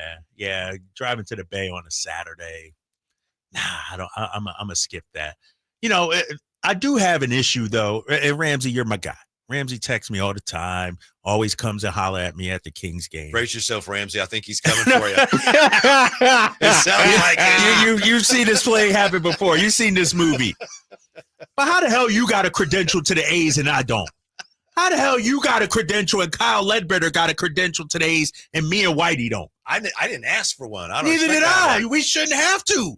We the LeBron and Luca of Sacktown Sports 1140. They don't have a lot of space there. Talk to certain powers. We'll address this on an off-air topic. Give me a commercial, and I'll tell you who to talk to. I have been told that game to game shouldn't be an issue. I haven't taken advantage of that yet, but I don't think it's a problem, Drapes. I think we're good. But you're not going to get a full season because we don't go out there for many games. Well, let me say this. Ramsey's out there all the time. The company I work for is footing the bill for this whole damn operation here in West Sac. Talk to the company. I'm just saying. But no, seriously. Hey, talk to Uncle V. Because when you got a credential, some days you go, some days you don't. You don't have to go every day. So, but that's how I am when it comes to sporting events and A's. It's like, oh, you know what? Tonight I want to go. But now it's 5:08. How do I get tickets? I guess I got to go to the website, Game Time app and all that. It's like if I had the credential, didn't even have to think about it, Whitey. I think Frankie may be your guy to talk to on that. Hell, Frankie got pulled like that? I think he does. I think he's the guy. What? We'll talk off. We'll talk a commercial. If Frankie is doling out the credentials, we got a problem here at Sacktown Sports 1140. I think he set you up. I don't know about a full season. I don't know. I'm not sure about that. All right. Let me get a partial plan or something. What do you make of this? And we'll get to some people calling in already here for you. The Knicks conducting active due diligence on Jason Kidd, among other head coaching candidates in their search to replace Tom Thibodeau. Oh, Jason Kidd. If I'm Jason Kidd, I jump at the opportunity. And here's why. I understand you got AD. I understand you got Kyrie coming back eventually from the injury. You got Cooper Flagg, the number one. But you still got to work for Nico Harrison. Mm-hmm. And who knows what Trader Nico is up to. And so the way they did you dirty during the whole Luka trade, I'd entertain going to New York, especially Whitey. If New York, according to reports, they're set to make a tsunami offer for Giannis Antetokounmpo. Yeah. So if I'm Jason Kidd, I'm taking a look at that. Jason Kidd was a Knick briefly, and it's the freaking Knicks still. Exactly. It's still the Knicks. Did you, as much as, I'm not a Knicks guy, don't like their fans, their vibes were up this postseason. Yes. Like the energy of the city, the arena and everything, their fan base, they were full of themselves. They did. But if you're a coach, you know what? I wouldn't mind that. Like your fan base up like that. If I'm Jason Kidd, I'm thinking about it. And as great as Cooper Flagg's going to be, it's going to take him a few years to really get to. Knicks, to me, are knocking on the door, especially if they get Giannis. Come on, man. UPS Chris is Drapes. Holly watch party at Tom's on Sunday. LOL. Oh, man. Do you think anybody's walking around Sac with a Hallie jersey on today? And if they are, should they be thumped on? Maybe I shouldn't say that. I shouldn't say that. But it's like we see it on TV. We see it on ESPN, the highlights. I don't need to see a Haliburton jersey in person, too. That's a little too much. A little too much. I haven't seen any. Okay. I'm sure there's some people out there, though. Some people. A Hallie Kings jersey would be sweet. I know I sent you a picture of my old Haliburton rated rookie card. Yeah. The Kings uniform. I was just kind of looking at Yeah, that's a great card. Dude, you got to get that graded, get it signed, maybe. Maybe if I knew anybody who had that kind of pull, maybe I'd ask him. Yeah, so. Jay Johnson. Anytime, big fella, anytime. But it was very interesting to hear you talk about Hallie, how he's improved, and to hear Jerry talk about how he said, frankly, I didn't think he'd be this good. What did Jerry say? I thought he'd be like just under an all-star level. Yeah, just under an all-star. And so, what's when it comes to Haliburton, obviously internal drive is huge. But when you empower a player, you believe in a player, when you inspire a player, they can do great things. I look at a guy like Davion. That was his issue here in Sacktown. Davion was there's a reason why he's a lottery pick. But he didn't get, he didn't get the love from Coach Mike Brown. He didn't feel inspired by Coach. He was always looking over his shoulder. Rick Carlisle, here, Tyrese Haliburton. Yeah. This is your franchise. Here's the keys to the franchise. Yeah. And he took it and ran with it. Yeah. Here's the keys, where Davion was like, you sit in the back a little bit. Sometimes you're not in the car today. Right. You're not even in the car. Yeah. Like you already, you done packed your school bag, your overnight bag, and you go out and it's like, not today. Car is full. Car is full. Exactly. And so, I look at Miami with Davion. Turn the keys over to him late in the season, and he responded. And so when I look at Haliburton, the talent was there. You talked about it. A lot of people thought he slid in the draft. Probably should have been drafted higher, because of the shot. But you come here to Sac, you show some flashes, and then how about this, Whitey? Not only that, you leave Sacramento to go to Indiana. And DeMar DeRozan told an interesting story about Greg Popovich in his book. I urge everybody to go check it out. DeMar DeRozan said Pop told him, and they had a conversation. We didn't trade you. We traded for you. Yeah. We wanted you. Yeah. That's how Indiana approached Tyrese. We wanted you. You're our guy. And then he took it and ran with it. Yeah. looking at the coaching situation, pardon me, with the Knicks, I saw something interesting here because you were talking to Jerry, asked him about Thibodeau firing, and he said, it's stupid. We talked about patience. I saw something interesting today in The Athletic, and it says there is a straightforward reason for all these firings. This is by a guy named Eric Corrine. We're seeing all these coaches they do a good job and they're gone. How is this happening again and again and again? He says competitive windows are closing faster than before. Player contracts are shorter. Restraints on team building in the new CBA are tighter, and win or else angst is at an all-time high. There is less time to find the perfect recipe than there used to be. If you think you have a roster that can win, you better make sure you have the right leadership in place. Rightly or wrongly, that's the new thinking. You don't have time to be patient in the NBA now because you can't keep your team together for as long as you used to be able to. That appears to be the thinking. Maybe it's wrong-headed, but that's why teams are doing this. Okay, that actually makes sense. Your window is short, so you got to get it right. You got to have the right person in charge. Yeah, that makes sense. I guess my issue with the Thibodeau firing, the Michael Malone situation, and I know there was extra and some backstory there. These are actually winning coaches. Like Tibbs, every year the Knicks got better. You saw the improvement from New York. And so this Knicks window, Tibbs saw you from when you were bottom, when you weren't making the playoffs. You know what I mean? Like he stuck with you through thick and thin. He was the guy that led you to where you are right now. And it's like, well, we got to win now, so we got to cut you loose. What happened to loyalty? What happened to, saying, and that's why I love Pat Riley and what he did with Eric Spoelstra. He said, this is our guy. It doesn't matter if you have Brunson or Towns. What matters, I would think, is this guy a good coach? And if Tibbs is a good coach, you keep him. Mike Brown, for instance. Mike Brown, let's call it what it is, kind of got the short end of the stick. I get it. Team was floundering, 5 losses in a row. But maybe it's on the players and not necessarily on the coach. We're too quick to point the finger at the coach and fire. And I understand. They're the easiest ones to get rid of. Yeah.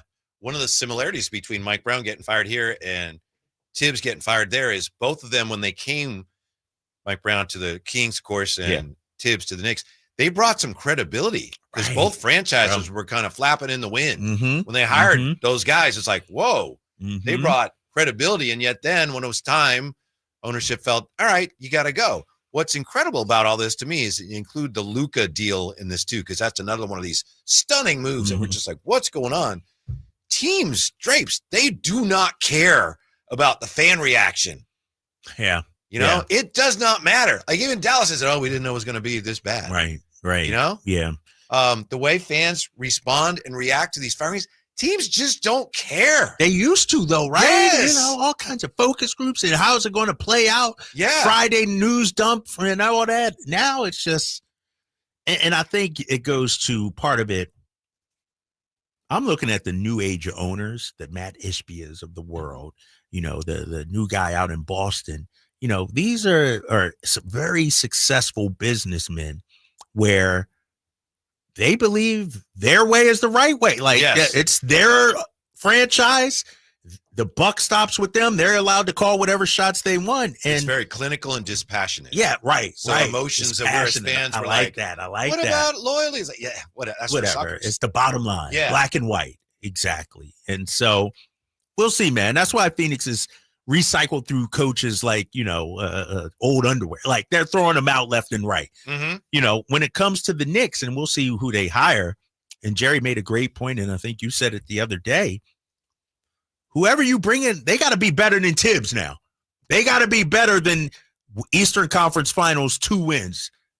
You got to go a step farther if you're the new head coach of the Knicks. We'll see. Yeah. I do think that would preclude them from hiring anybody who hasn't been a coach before. You can't realistically expect a guy to come in that market who's never been a coach and then, we need you to get to the finals in your first year. But let me ask you this, though, Whitey, because they're talking about Johnny Bryant, that's a young guy. I don't think they could afford to do that. Right? It's nothing against him. Right. Nothing against him. But maybe they're looking at Joe Mazzulla in Boston, a young guy. Celtics stuck by him. Kerr in his first year. Steve Kerr, Ty Lue. You know, we've seen young coaches take over first year, you know, and do some things out there. Even Ime Udoka in Boston, you know, he actually did pretty well before everything, you know, fell apart for him. I think, getting back to the finals, I think for the Thunder, you know, obviously that was a game last night. They can tell themselves, we should have won. We didn't. We've been through this before. We're fine. I think the scariest thing is the way they were out physicaled, and they were not the aggressors down the stretch of a game at home, a game one at home. They're supposed to be the better defensive team. They're the team at home with just the glittering statistics and accomplishments, and they got shoved around down the stretch in their own building.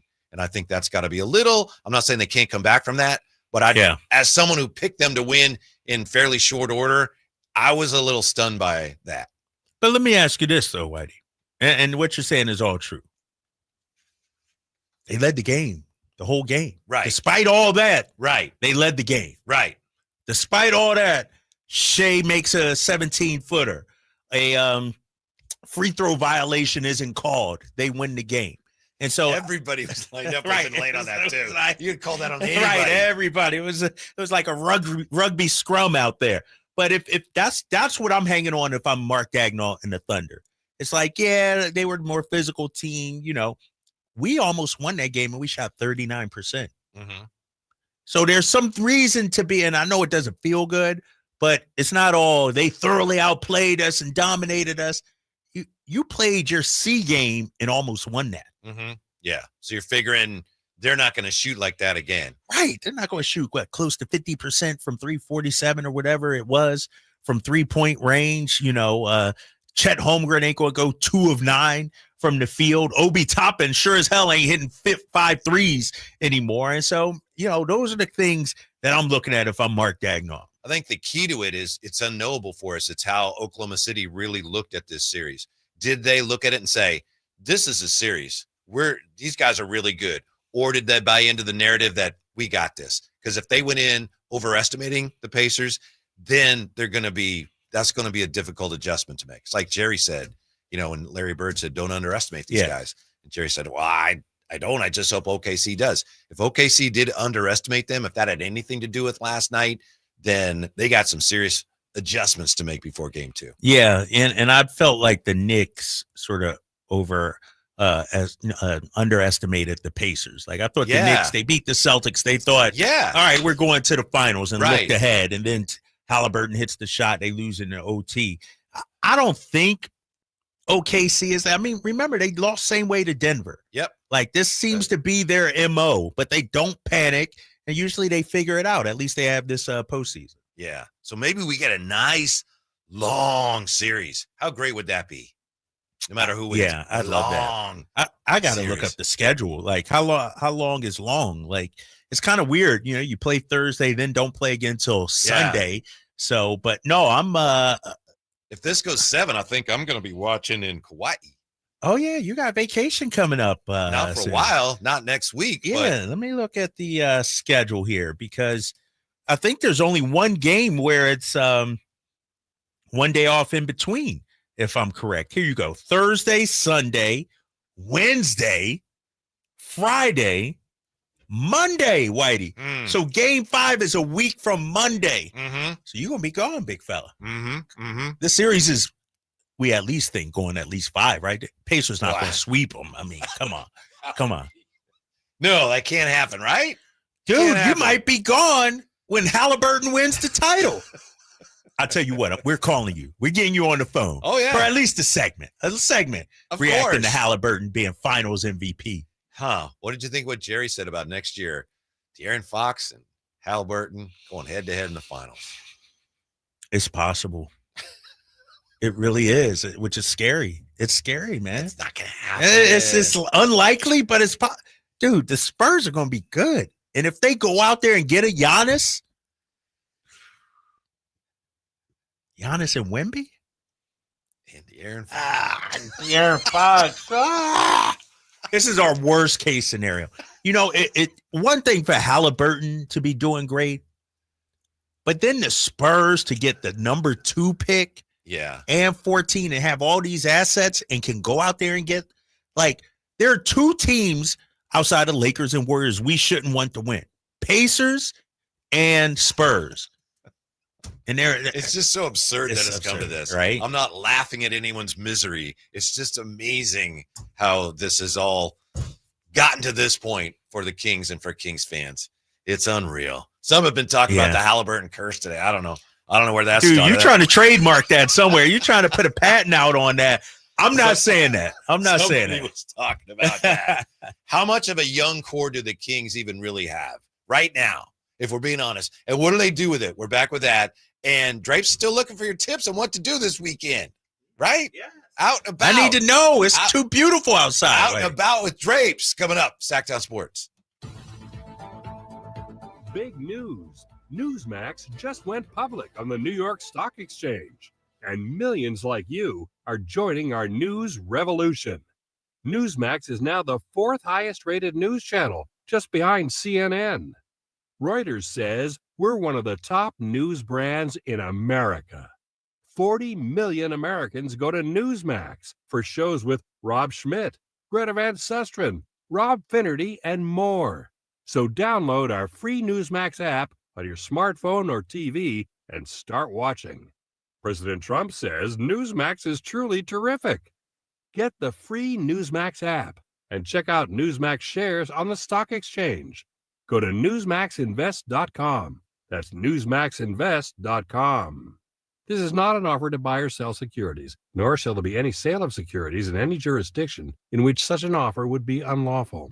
Hey everyone, it's Kyle Draper here. If you're in the market for a new car, let me tell you about my experience with Mercedes-Benz of Stockton. From the moment I walked into their state-of-the-art showroom, I knew I was making the right choice. There was no pressure from the sales staff, and if I'm being honest, I felt like a kid in a candy store. I settled on the all-electric EQS SUV, and let me tell you why. First of all, the comfort. After a long day at work, I actually look forward to being in my car. It has several different massage settings, including my favorite, hot relaxing back. Plus, the seat heating and cooling features are perfect for the hot summer or those chilly mornings. Mercedes-Benz has the reputation of making the finest cars in the world. Now it's your turn to experience what I already know. Mercedes-Benz of Stockton is the best car buying experience you'll ever have. They're just a short drive down I-5, or you can shop online anytime at mbofstockton.com. That's mbofstockton.com, and tell them Drape sent you.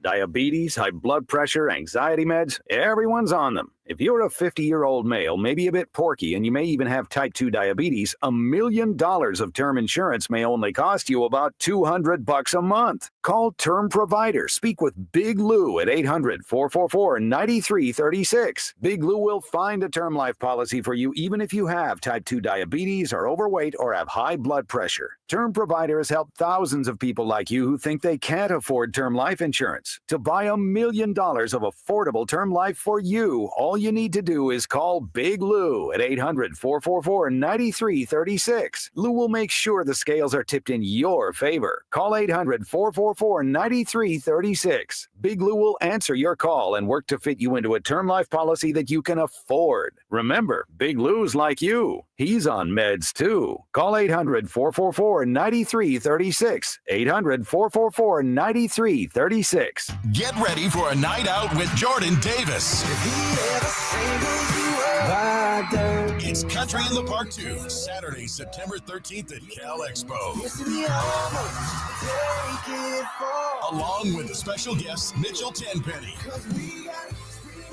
Low Cash, Vincent Mason, and Abriana. Make it a family day out with food trucks, games, dancing, and more. Saturday, September 13th at Cal Expo with Michelob Ultra. Tickets are available now at CITPFest.com.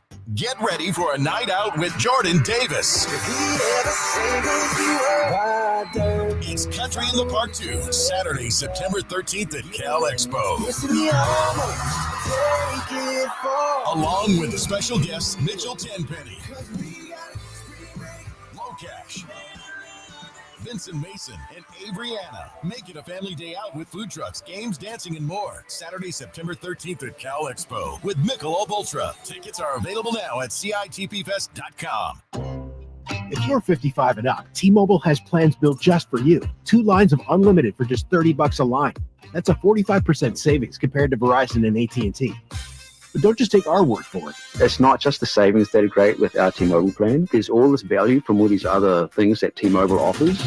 T-Mobile has been such a savings for us. We love it. Switch today and get 2 free 5G phones like the Motorola Edge with Turbo Power charging that gives you power for the day in just 15 minutes. And customers 55 and up can get 2 lines of talk, text, and data for only $30 a line. Go to T-Mobile.com/55 to learn more. With 24 monthly bill credits and 2 new lines with autopay for well-qualified customers, plus taxes, fees, and $35 per line connection charge. Credits end and balance due if you pay off early or cancel. Contact us, plus $5 per line without autopay. Debit or bank account required. 45% off 2 lines versus AT&T Starter and Verizon Welcome. Plan benefits vary. See details at T-Mobile.com. Motorola Edge requires 68-watt charger. Charger sold separately. Actual performance will vary based on usage and configuration.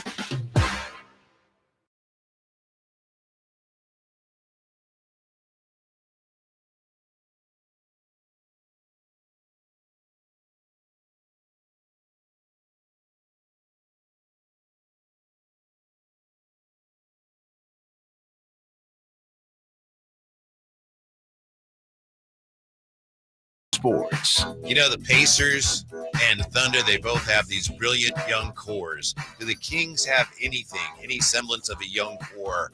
What should they do with it if they do? We'll look at that in just a moment here. First, Drapes, some comments here on the text line. Chris the Mom went in. Every team the Pacers played in the playoffs played so well for 47 minutes. It doesn't matter if they don't play the 48. Dang. So frustrating. Okay. Chris the Mom not pulling for the Pacers, it sounds like. Oh, somebody here wants to know from the 916. Wait, we can't wear our old Haliburton Kings jerseys, Drapes? I say there's a moratorium on that. Really? Yeah, maybe like a month or so. Or until the Pacers lose. Like, you can't wear it right now. It's too fresh. Mm-hmm. So it's a reminder of, it's like, wearing this old shirt your old girlfriend gave you or something. It's like, and she's dating a new guy about to get married. You leave that in the trunk, if you will, the chest. Now, after they get married, a month goes by and everything. All right, you could pull it out. After Tyrese wins the title, let a month go by, you could pull it out. But right now, when he's the talk of the league, it's tough. I think if he's always been one of your guys and you've always been behind him and you didn't want him traded, you should wear it proudly. But if you were, I'm glad he's gone, you can't wear it now. Oh, no, he's great. I always knew he was great. No. Yeah. And from the 916, take the ferry from Vallejo to avoid traffic to the Valkyries game or Giants game. Get a ginger ale on the boat and enjoy the view. Plus, you get to hang out in Vallejo. Let me say this, and I'm pulling back the covers. I didn't even know there was a ferry from Vallejo to the city. Yeah. Really? Sure. Where let you off at? Pier what? I've never taken it. Do you know, Ramsey? Pier? I'm trying to think. 40-something? Probably 40-something. Somewhere near 39. I personally do too much driving-wise in the city, so I wouldn't take it personally. But for those who want to relax, go ahead. Yeah. I didn't know there was a ferry. Yeah. I think that used to be a problem before baseball shortened things up. I think it was not that uncommon, for games to run late. And it's like, okay, they'd have on the scoreboard, ferries are leaving, so you got to leave. Or, really? Bars closing. But I think the games tend to, and they start sooner too. How far is it from the ballpark? Do you got to hop on something else to? Depends where they let you off, because obviously that's right there. If they let you off on the other side, that we're thinking it's probably about a 20-minute walk at least.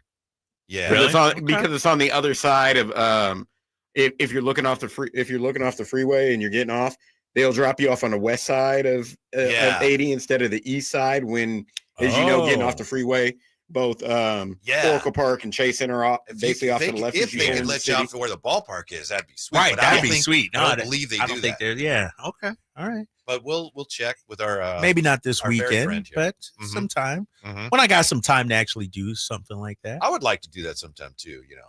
Dude, I'm all sure these years. being from Vallejo, it's like, yeah, free ride, whatever. That's what I'm saying. They probably named the station after you, you know. Probably got a couple the dock boats after you out boats there. named right? after me. Yeah, I'm sure. Yeah. Let's see here. Well, I got to be careful now about what I read. People are getting upset about some of this Haliburton stuff here. Yeah. Okay. You won't want to read that one? That's which one? you? Somebody from Brett on the Hokinson? YouTube? Yeah, on the YouTube chat. Why, Draper? I'm a diehard Kings fan, and I hope the Pacers win the whole damn thing. Haliburton never did anything to us. He wanted to be here. Go Pacers. And Campy gives that the well, here's the Campy problem with that, seal of Brett. approval. I'm the same way. I feel the same way. But I'm talking about being sympathetic to those who feel hurt and upset seeing Haliburton. I want Haliburton and the Pacers to win. Rick Carlisle is my guy. But out of respect for those Kings fans who feel hurt, you know, that just the mention of Haliburton right now is a little too raw for us. I'm retiring my Haliburton jersey for the next month or so. That's all I'm saying. Spencer Lampkins drops you right off at the park. It's perfect, says Spencer Lampkins. All right, Spencer, I'm going to try that out one day. That would be tremendous. That would. But I got to drive to Vallejo, go to Bob's Which Big you're Burger. gonna do or Buff's. anyway. Everyone's driving to Vallejo, right? Go to Six Flags out there. That's about it right there. What's the burger spot again? Buff's? Biff's? No, Bill's Burgers? Yeah, Bill's Burgers. Yeah. All right. Yeah. And there's some fine golf in Vallejo. Is there really? Yeah. Give me a course. Hiddenbrook? Hiddenbrook? Hiddenbrook? Yeah, not to mention the classic Blue Rock Springs. Really? Yeah. All right. Now you're talking my language, Right. Whitey. Now, Is Hiddenbrook considered Vallejo or American Canyon? I consider it Vallejo. the address says Vallejo. There you go. You're right. It is kind of, in the hinterlands there, or the in-between. The DMZ. Oh, official LPGA tour site. Yeah, it's a nice. It's nice good enough track. for the ladies, good enough for me. Nice track. All right. Drapes, do the Kings have a young core? I know you get a little. I do get a little. Whatever Lift. you're about to say. I've seen you and you've talked about it. You get a little irritated when people say, "Hey, you got Keegan, you got Devin, you got Keon. Let's just roll them out there." All right, I'll say it like this. But do they have a young core at all? Yes, they do have a young core, Whitey. They do have a young core. You know, you mentioned Keegan, 24, Devin, 23. We're going to re-sign Jake LaRavia at 23. Keon's 25. You know, yeah, they got a young core. Is that young core good, though? Is it good enough to build around, or are they the pieces that you know you get a star player knows, or the pieces that fit around them? That's where I think we could quibble with the definition core. Core Of players. It can be a core, Is right? that a core? Right, it could be a core. Well, currently it could be a core. Yeah, but I think if you're being optimistic, you include Jake LaRavia in that group. Yeah, I did. But we don't know Yep, yet. yep. Yeah. There's something there, but it's not a lot. It's not a lot. It's not a lot if you're Sacramento. There's just not a lot of bodies there. And when I look at young core, I think of, if we're talking about the Kings, who of these guys can elevate their game and be better markedly than they currently are? Is Keon Ellis going to get 2 times better, 3 times better than what he is? Or is he just a really solid, this is who he is for the next 10 years or so? I wouldn't say there's no way. I wouldn't think he's going to get 2 times better, but he's already a huge win for you. Right. But to me, he is what he is. Like he's going to be a 3-and-D guy, a top 6, 7 guy on a good team. So, but then I look at Keegan Murray and Devin Carter. I feel like when we talk about core, maybe both those guys have the ability to really raise their play to be a true core that you build around. You know, I would say Keegan more than Devin. Yes. But I think Keegan, man, Whitey, I've come around on Keegan Murray. I was hard on him last year, but I saw something this past season, and I'm of the belief, if I'm Scott Perry, you talk about what's priorities and everything, seeing what I got from this guy. What'd you see, Drapes? I saw a dog. I saw a competitor. I saw a guy who fits into the system, does what the coach has asked. If the coach said, Keegan, we need you to score 20, Keegan would go out there and score 20. So we need, hopefully Doug, hopefully Scott, the assistants, we empower this guy to go out there and be great because I think it's in him. I'm not saying he's going to turn into Paolo Banchero or Franz Wagner, but he's better than some damn 12 points a game, which he had this past season, Whitey. It would be fun to see all those players get expanded roles just to see what you got, to see if that's something you want to lean on more going forward. But it's difficult to do when you have the three veterans, especially when you have the two guys who need the ball as much as they do in the backcourt. And that's nothing against them. That's how they play, and that's what's made them all-stars in the case of DeMar DeRozan, a future Hall of Famer. Right. Exactly. But right now with him, that's going one way, and if you're trying to develop your young guys, that's going a different way. It's hard to get all that together in one direction. Well, Jerry said it too. Will Scott Perry, can he be allowed to have patience? Yeah. And I feel like, the more we hear things come out and everything, we were heading in two different directions. The same franchise, Mike Brown, defense, building around Domas and De'Aaron, ownership maybe interested in Zach. Like, it's like we're at odds with our own selves. We're cross purposes. Yeah. We need to all be moving in the same direction. It's like you run into a teammate when you're playing defense. Exactly. And so hopefully now with Scott on board, we're all, you know what it's like, Whitey? Have you ever been in a canoe? You rowed a boat, a kayak? Yes, all the time. You and your person you're rowing with, y'all going in opposite directions and not getting anywhere. That's no bueno. That's no bueno. We all got to be moving in the same, rowing in the same direction. That's what we need for Sacramento right now. Yeah. My daughter Lonnie and I, we were in La Jolla. We were kayaking, and we were checking out leopard sharks. And they're not.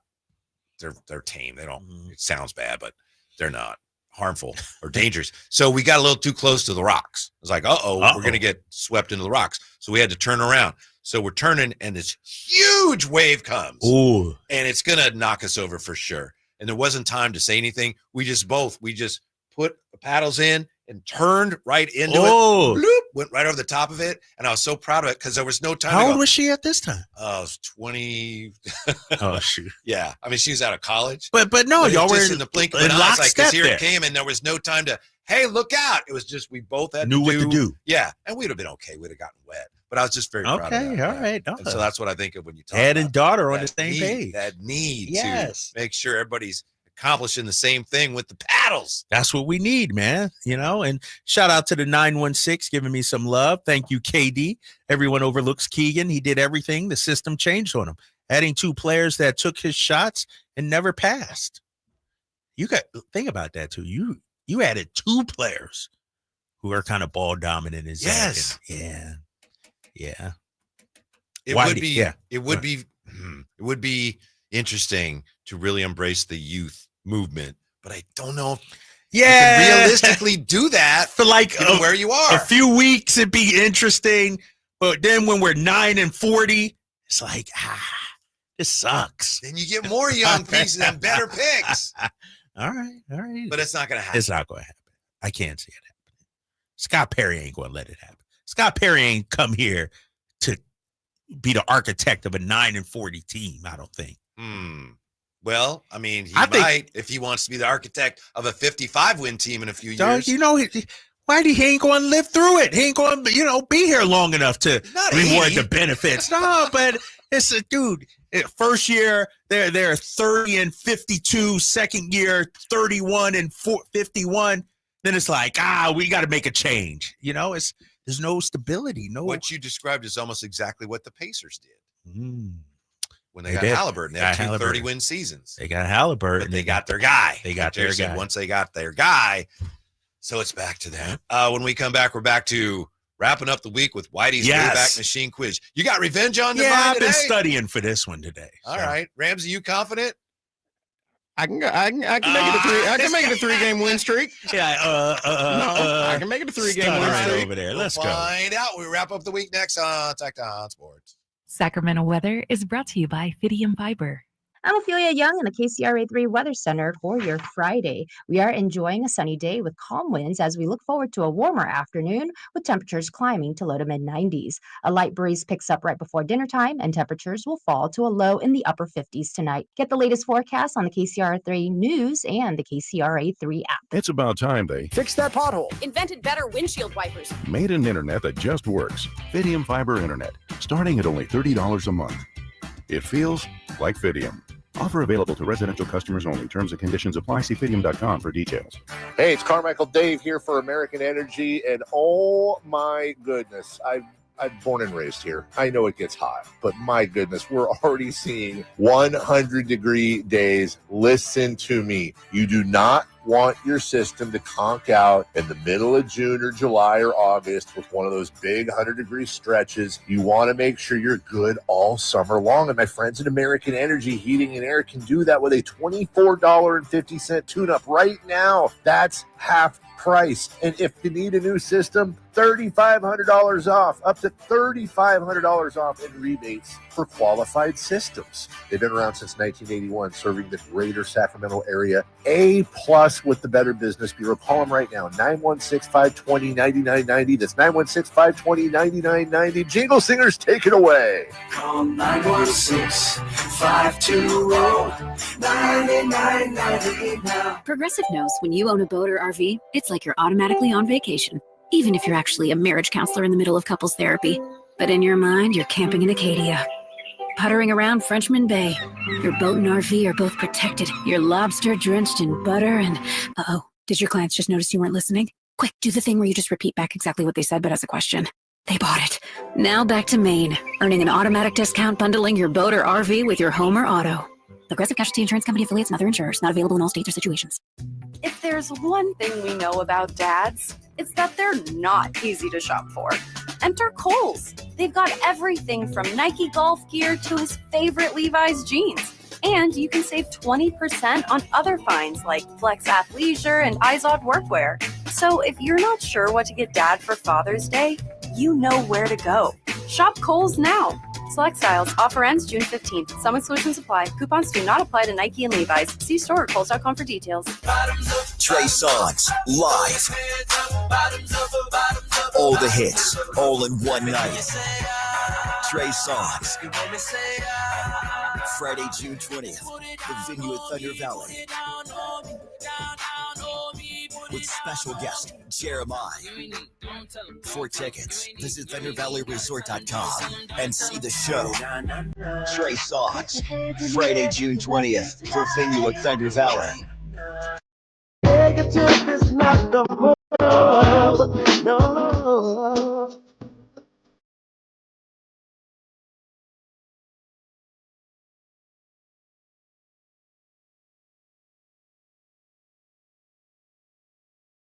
The Drive Guys powering your afternoons Monday through Friday on Sacktown Sports. Well. It's time for Whitey's Wayback Machine Quiz, which means, Drapes, since it's a Friday, the weekend is nearly here. The weekend is just almost within reach. How about that? I don't have any plans, big fella. That's well, okay. I mean, I got a couple things going on, but nothing for tonight. Trying to figure out what to do tonight after I get this win. Where am I going to celebrate at tonight? Where's the victory party? Yeah, I don't know, man. Like Lee Corso says, not so fast, my friend. Guarantee. We know where those go. Whitey's Wayback Machine Quiz for June the 6th. Happy birthday, Phantom. Phantom's birthday today.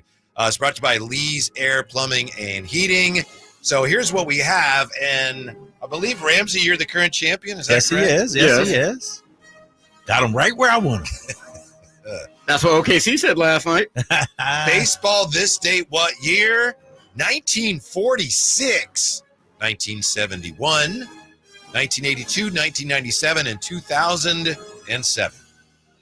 And I'll go over those again if you weren't able to keep track of them, because I know you're... We will start baseball what year, please? Baseball this date, what year? So the way these work, you get to hear it, then decide if you want to go first or Drapes is going to go first. This day, what year? The Giants become the first team to use batting helmets. I'll let Draper go first. What do you think, Drapes? This day, what year? The Giants became the first team to use protective batting helmets. 1964. We go over to Ramsey. He's trying to get closer to the actual date. 1963. 1963. It was 1941. Really? Yeah, way back when. 1941. Yeah. Interesting. Odd, tough question. That's a tough question. Yeah, it is. That's because very here's tough. the thing: if I would have said 1922, he would have been like 1921 or 23. Like, yeah, it was going to be right around where. Yeah, I just knew it was I was thinking in the 50s at some point. Yeah. Because I was just thinking back of seeing certain images like Jackie Robinson, the players at that time, but a lot of them didn't have batting helmets. There's I barely remember this from the 60s. Some guys would they'd just wear like a liner under their hat.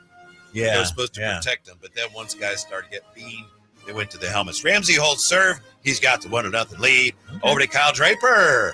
1946, 1971, 1982, 1997, 2007. Drapes and Whitey's Wayback Machine Quiz. 97. 1997. Multiple choice. Yes. And it's basketball. Cha-ching! Guaranteed. You going to give it to him, Ramsey? Yeah, you won't even need to go through this. We'll see. This date, 1997, Scottie Pippen. Scottie Pippen, yes. He becomes the second player ever to make 7 3-pointers in a finals game. Mm-hmm. Question, who had been the first? Who was the first player to make 7 3-pointers in a finals game?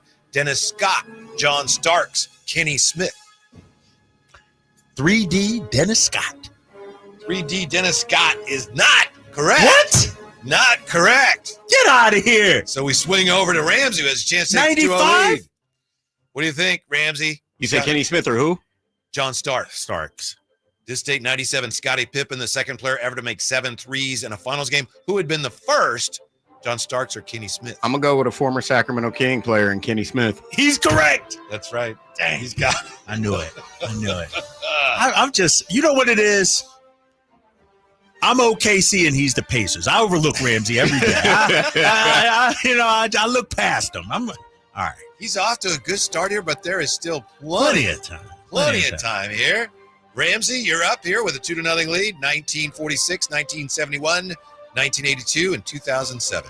Let's go 1982, please. 1982. It's a closest 2. Of course it is. Would you like Draper, Mr. Draper, pardon me, to go first? Let's read the question. No, he can't. He can go first. Okay. Yeah. All right, Drapes. This day, 1982, the Sixers beat the Lakers, Game 5 of the NBA Finals, holding Kareem to his career playoff low of how many points?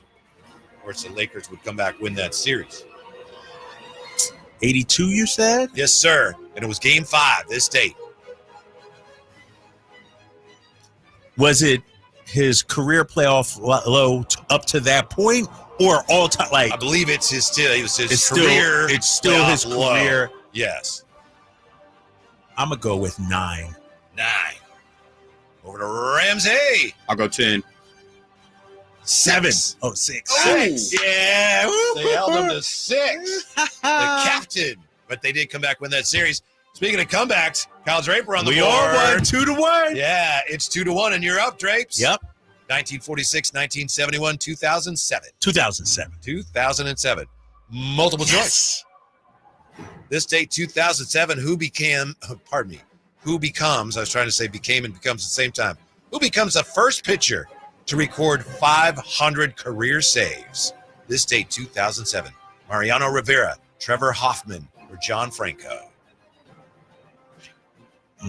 That's a good one. 2007. 2007. Can you give me the list? I'd be happy to, sir. Who becomes the first pitcher to record 500 career saves? Mariano Rivera, Trevor Hoffman, John Franco. This date, 2007. I am going to go with. I'm psyching myself out here, Whitey. It's 2-1. I'm psyching myself Big point out. right here. Ooh. I'm psyched. 2007. First pitcher to get 500 saves. Ramsey has a 2-1 lead. I'm narrowing it down to 2 people. And I'm trying to think. I was there. So he would have got 50. That's 700. John Franco. John Franco's not correct. Ramsey could scoop and score here and take a 3-1 lead. Ramsey, first pitcher to record 500 career saves this date, 07. Mariano Rivera, Trevor Hoffman. Trevor Hoffman. Hell's Bells, Trevor Hoffman is correct. It's 3-1. Not over yet, though, Drapes. It's not over yet. I psyched myself out. I'm like, it's not Rivera. Yeah, that was the main thing. I knew it wasn't Mariano. Yeah. Right. He eventually would He give got up there. 600. He got So did there. Trevor Yeah. Hoffman. But Yeah. he was a little, that was a little before he was, yeah. Mhm. All right. Ramsey got 3-1 lead. Going for the win here. 1946, 1971. Let's go 71, please. 1971 is a closest to. Of course it is. This guy getting all the breaks. Draper can go first. Come on. Drapes, this date, 1971, the great Willie Mays. Will you say it? It's the final extra inning home run of his career. He still holds the all-time record for the most homers in extra innings. How many did he hit? Career home runs in extra Oh, innings. this is a Willie tough Mays. one. I have It no is. idea. 9. 9 for the win. Ramsey trying to get closer. How many career extra inning home runs did Willie Mays hit? 10. The answer is 21. Damn. Okay. That's I was almost thinking it was close to his jersey number 24. Well, Damn, it was. It was. Yeah. Damn, 21's a lot. Yeah. And Ramsey has found his way back to victory circle. I can't face this guy.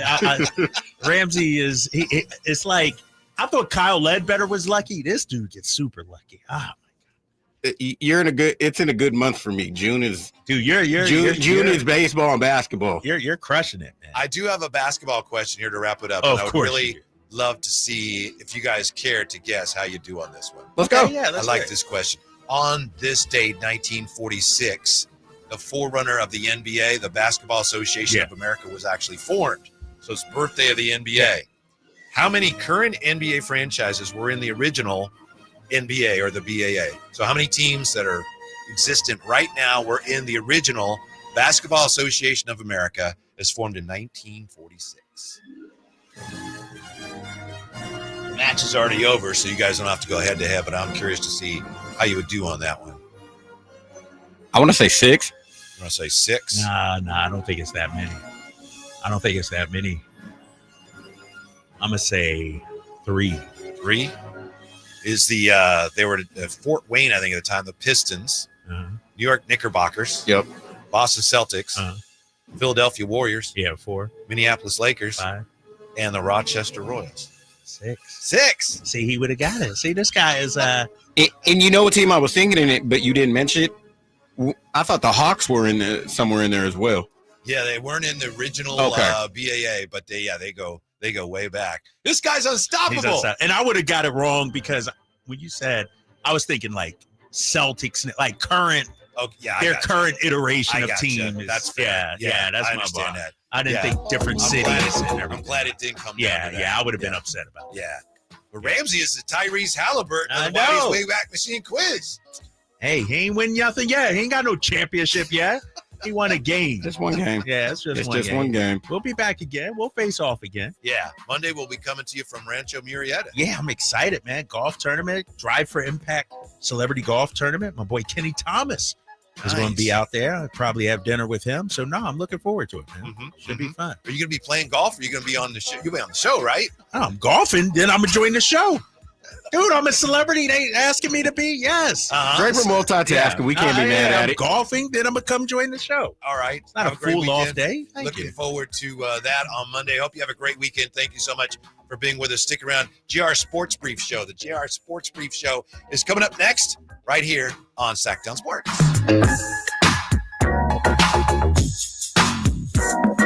This is the story of the one. As a safety manager at a manufacturing plant, he does everything he can to keep his coworkers safe. From finding ways to reduce risks to keeping safety supplies in stock. And for that, he relies on Grainger. Grainger offers a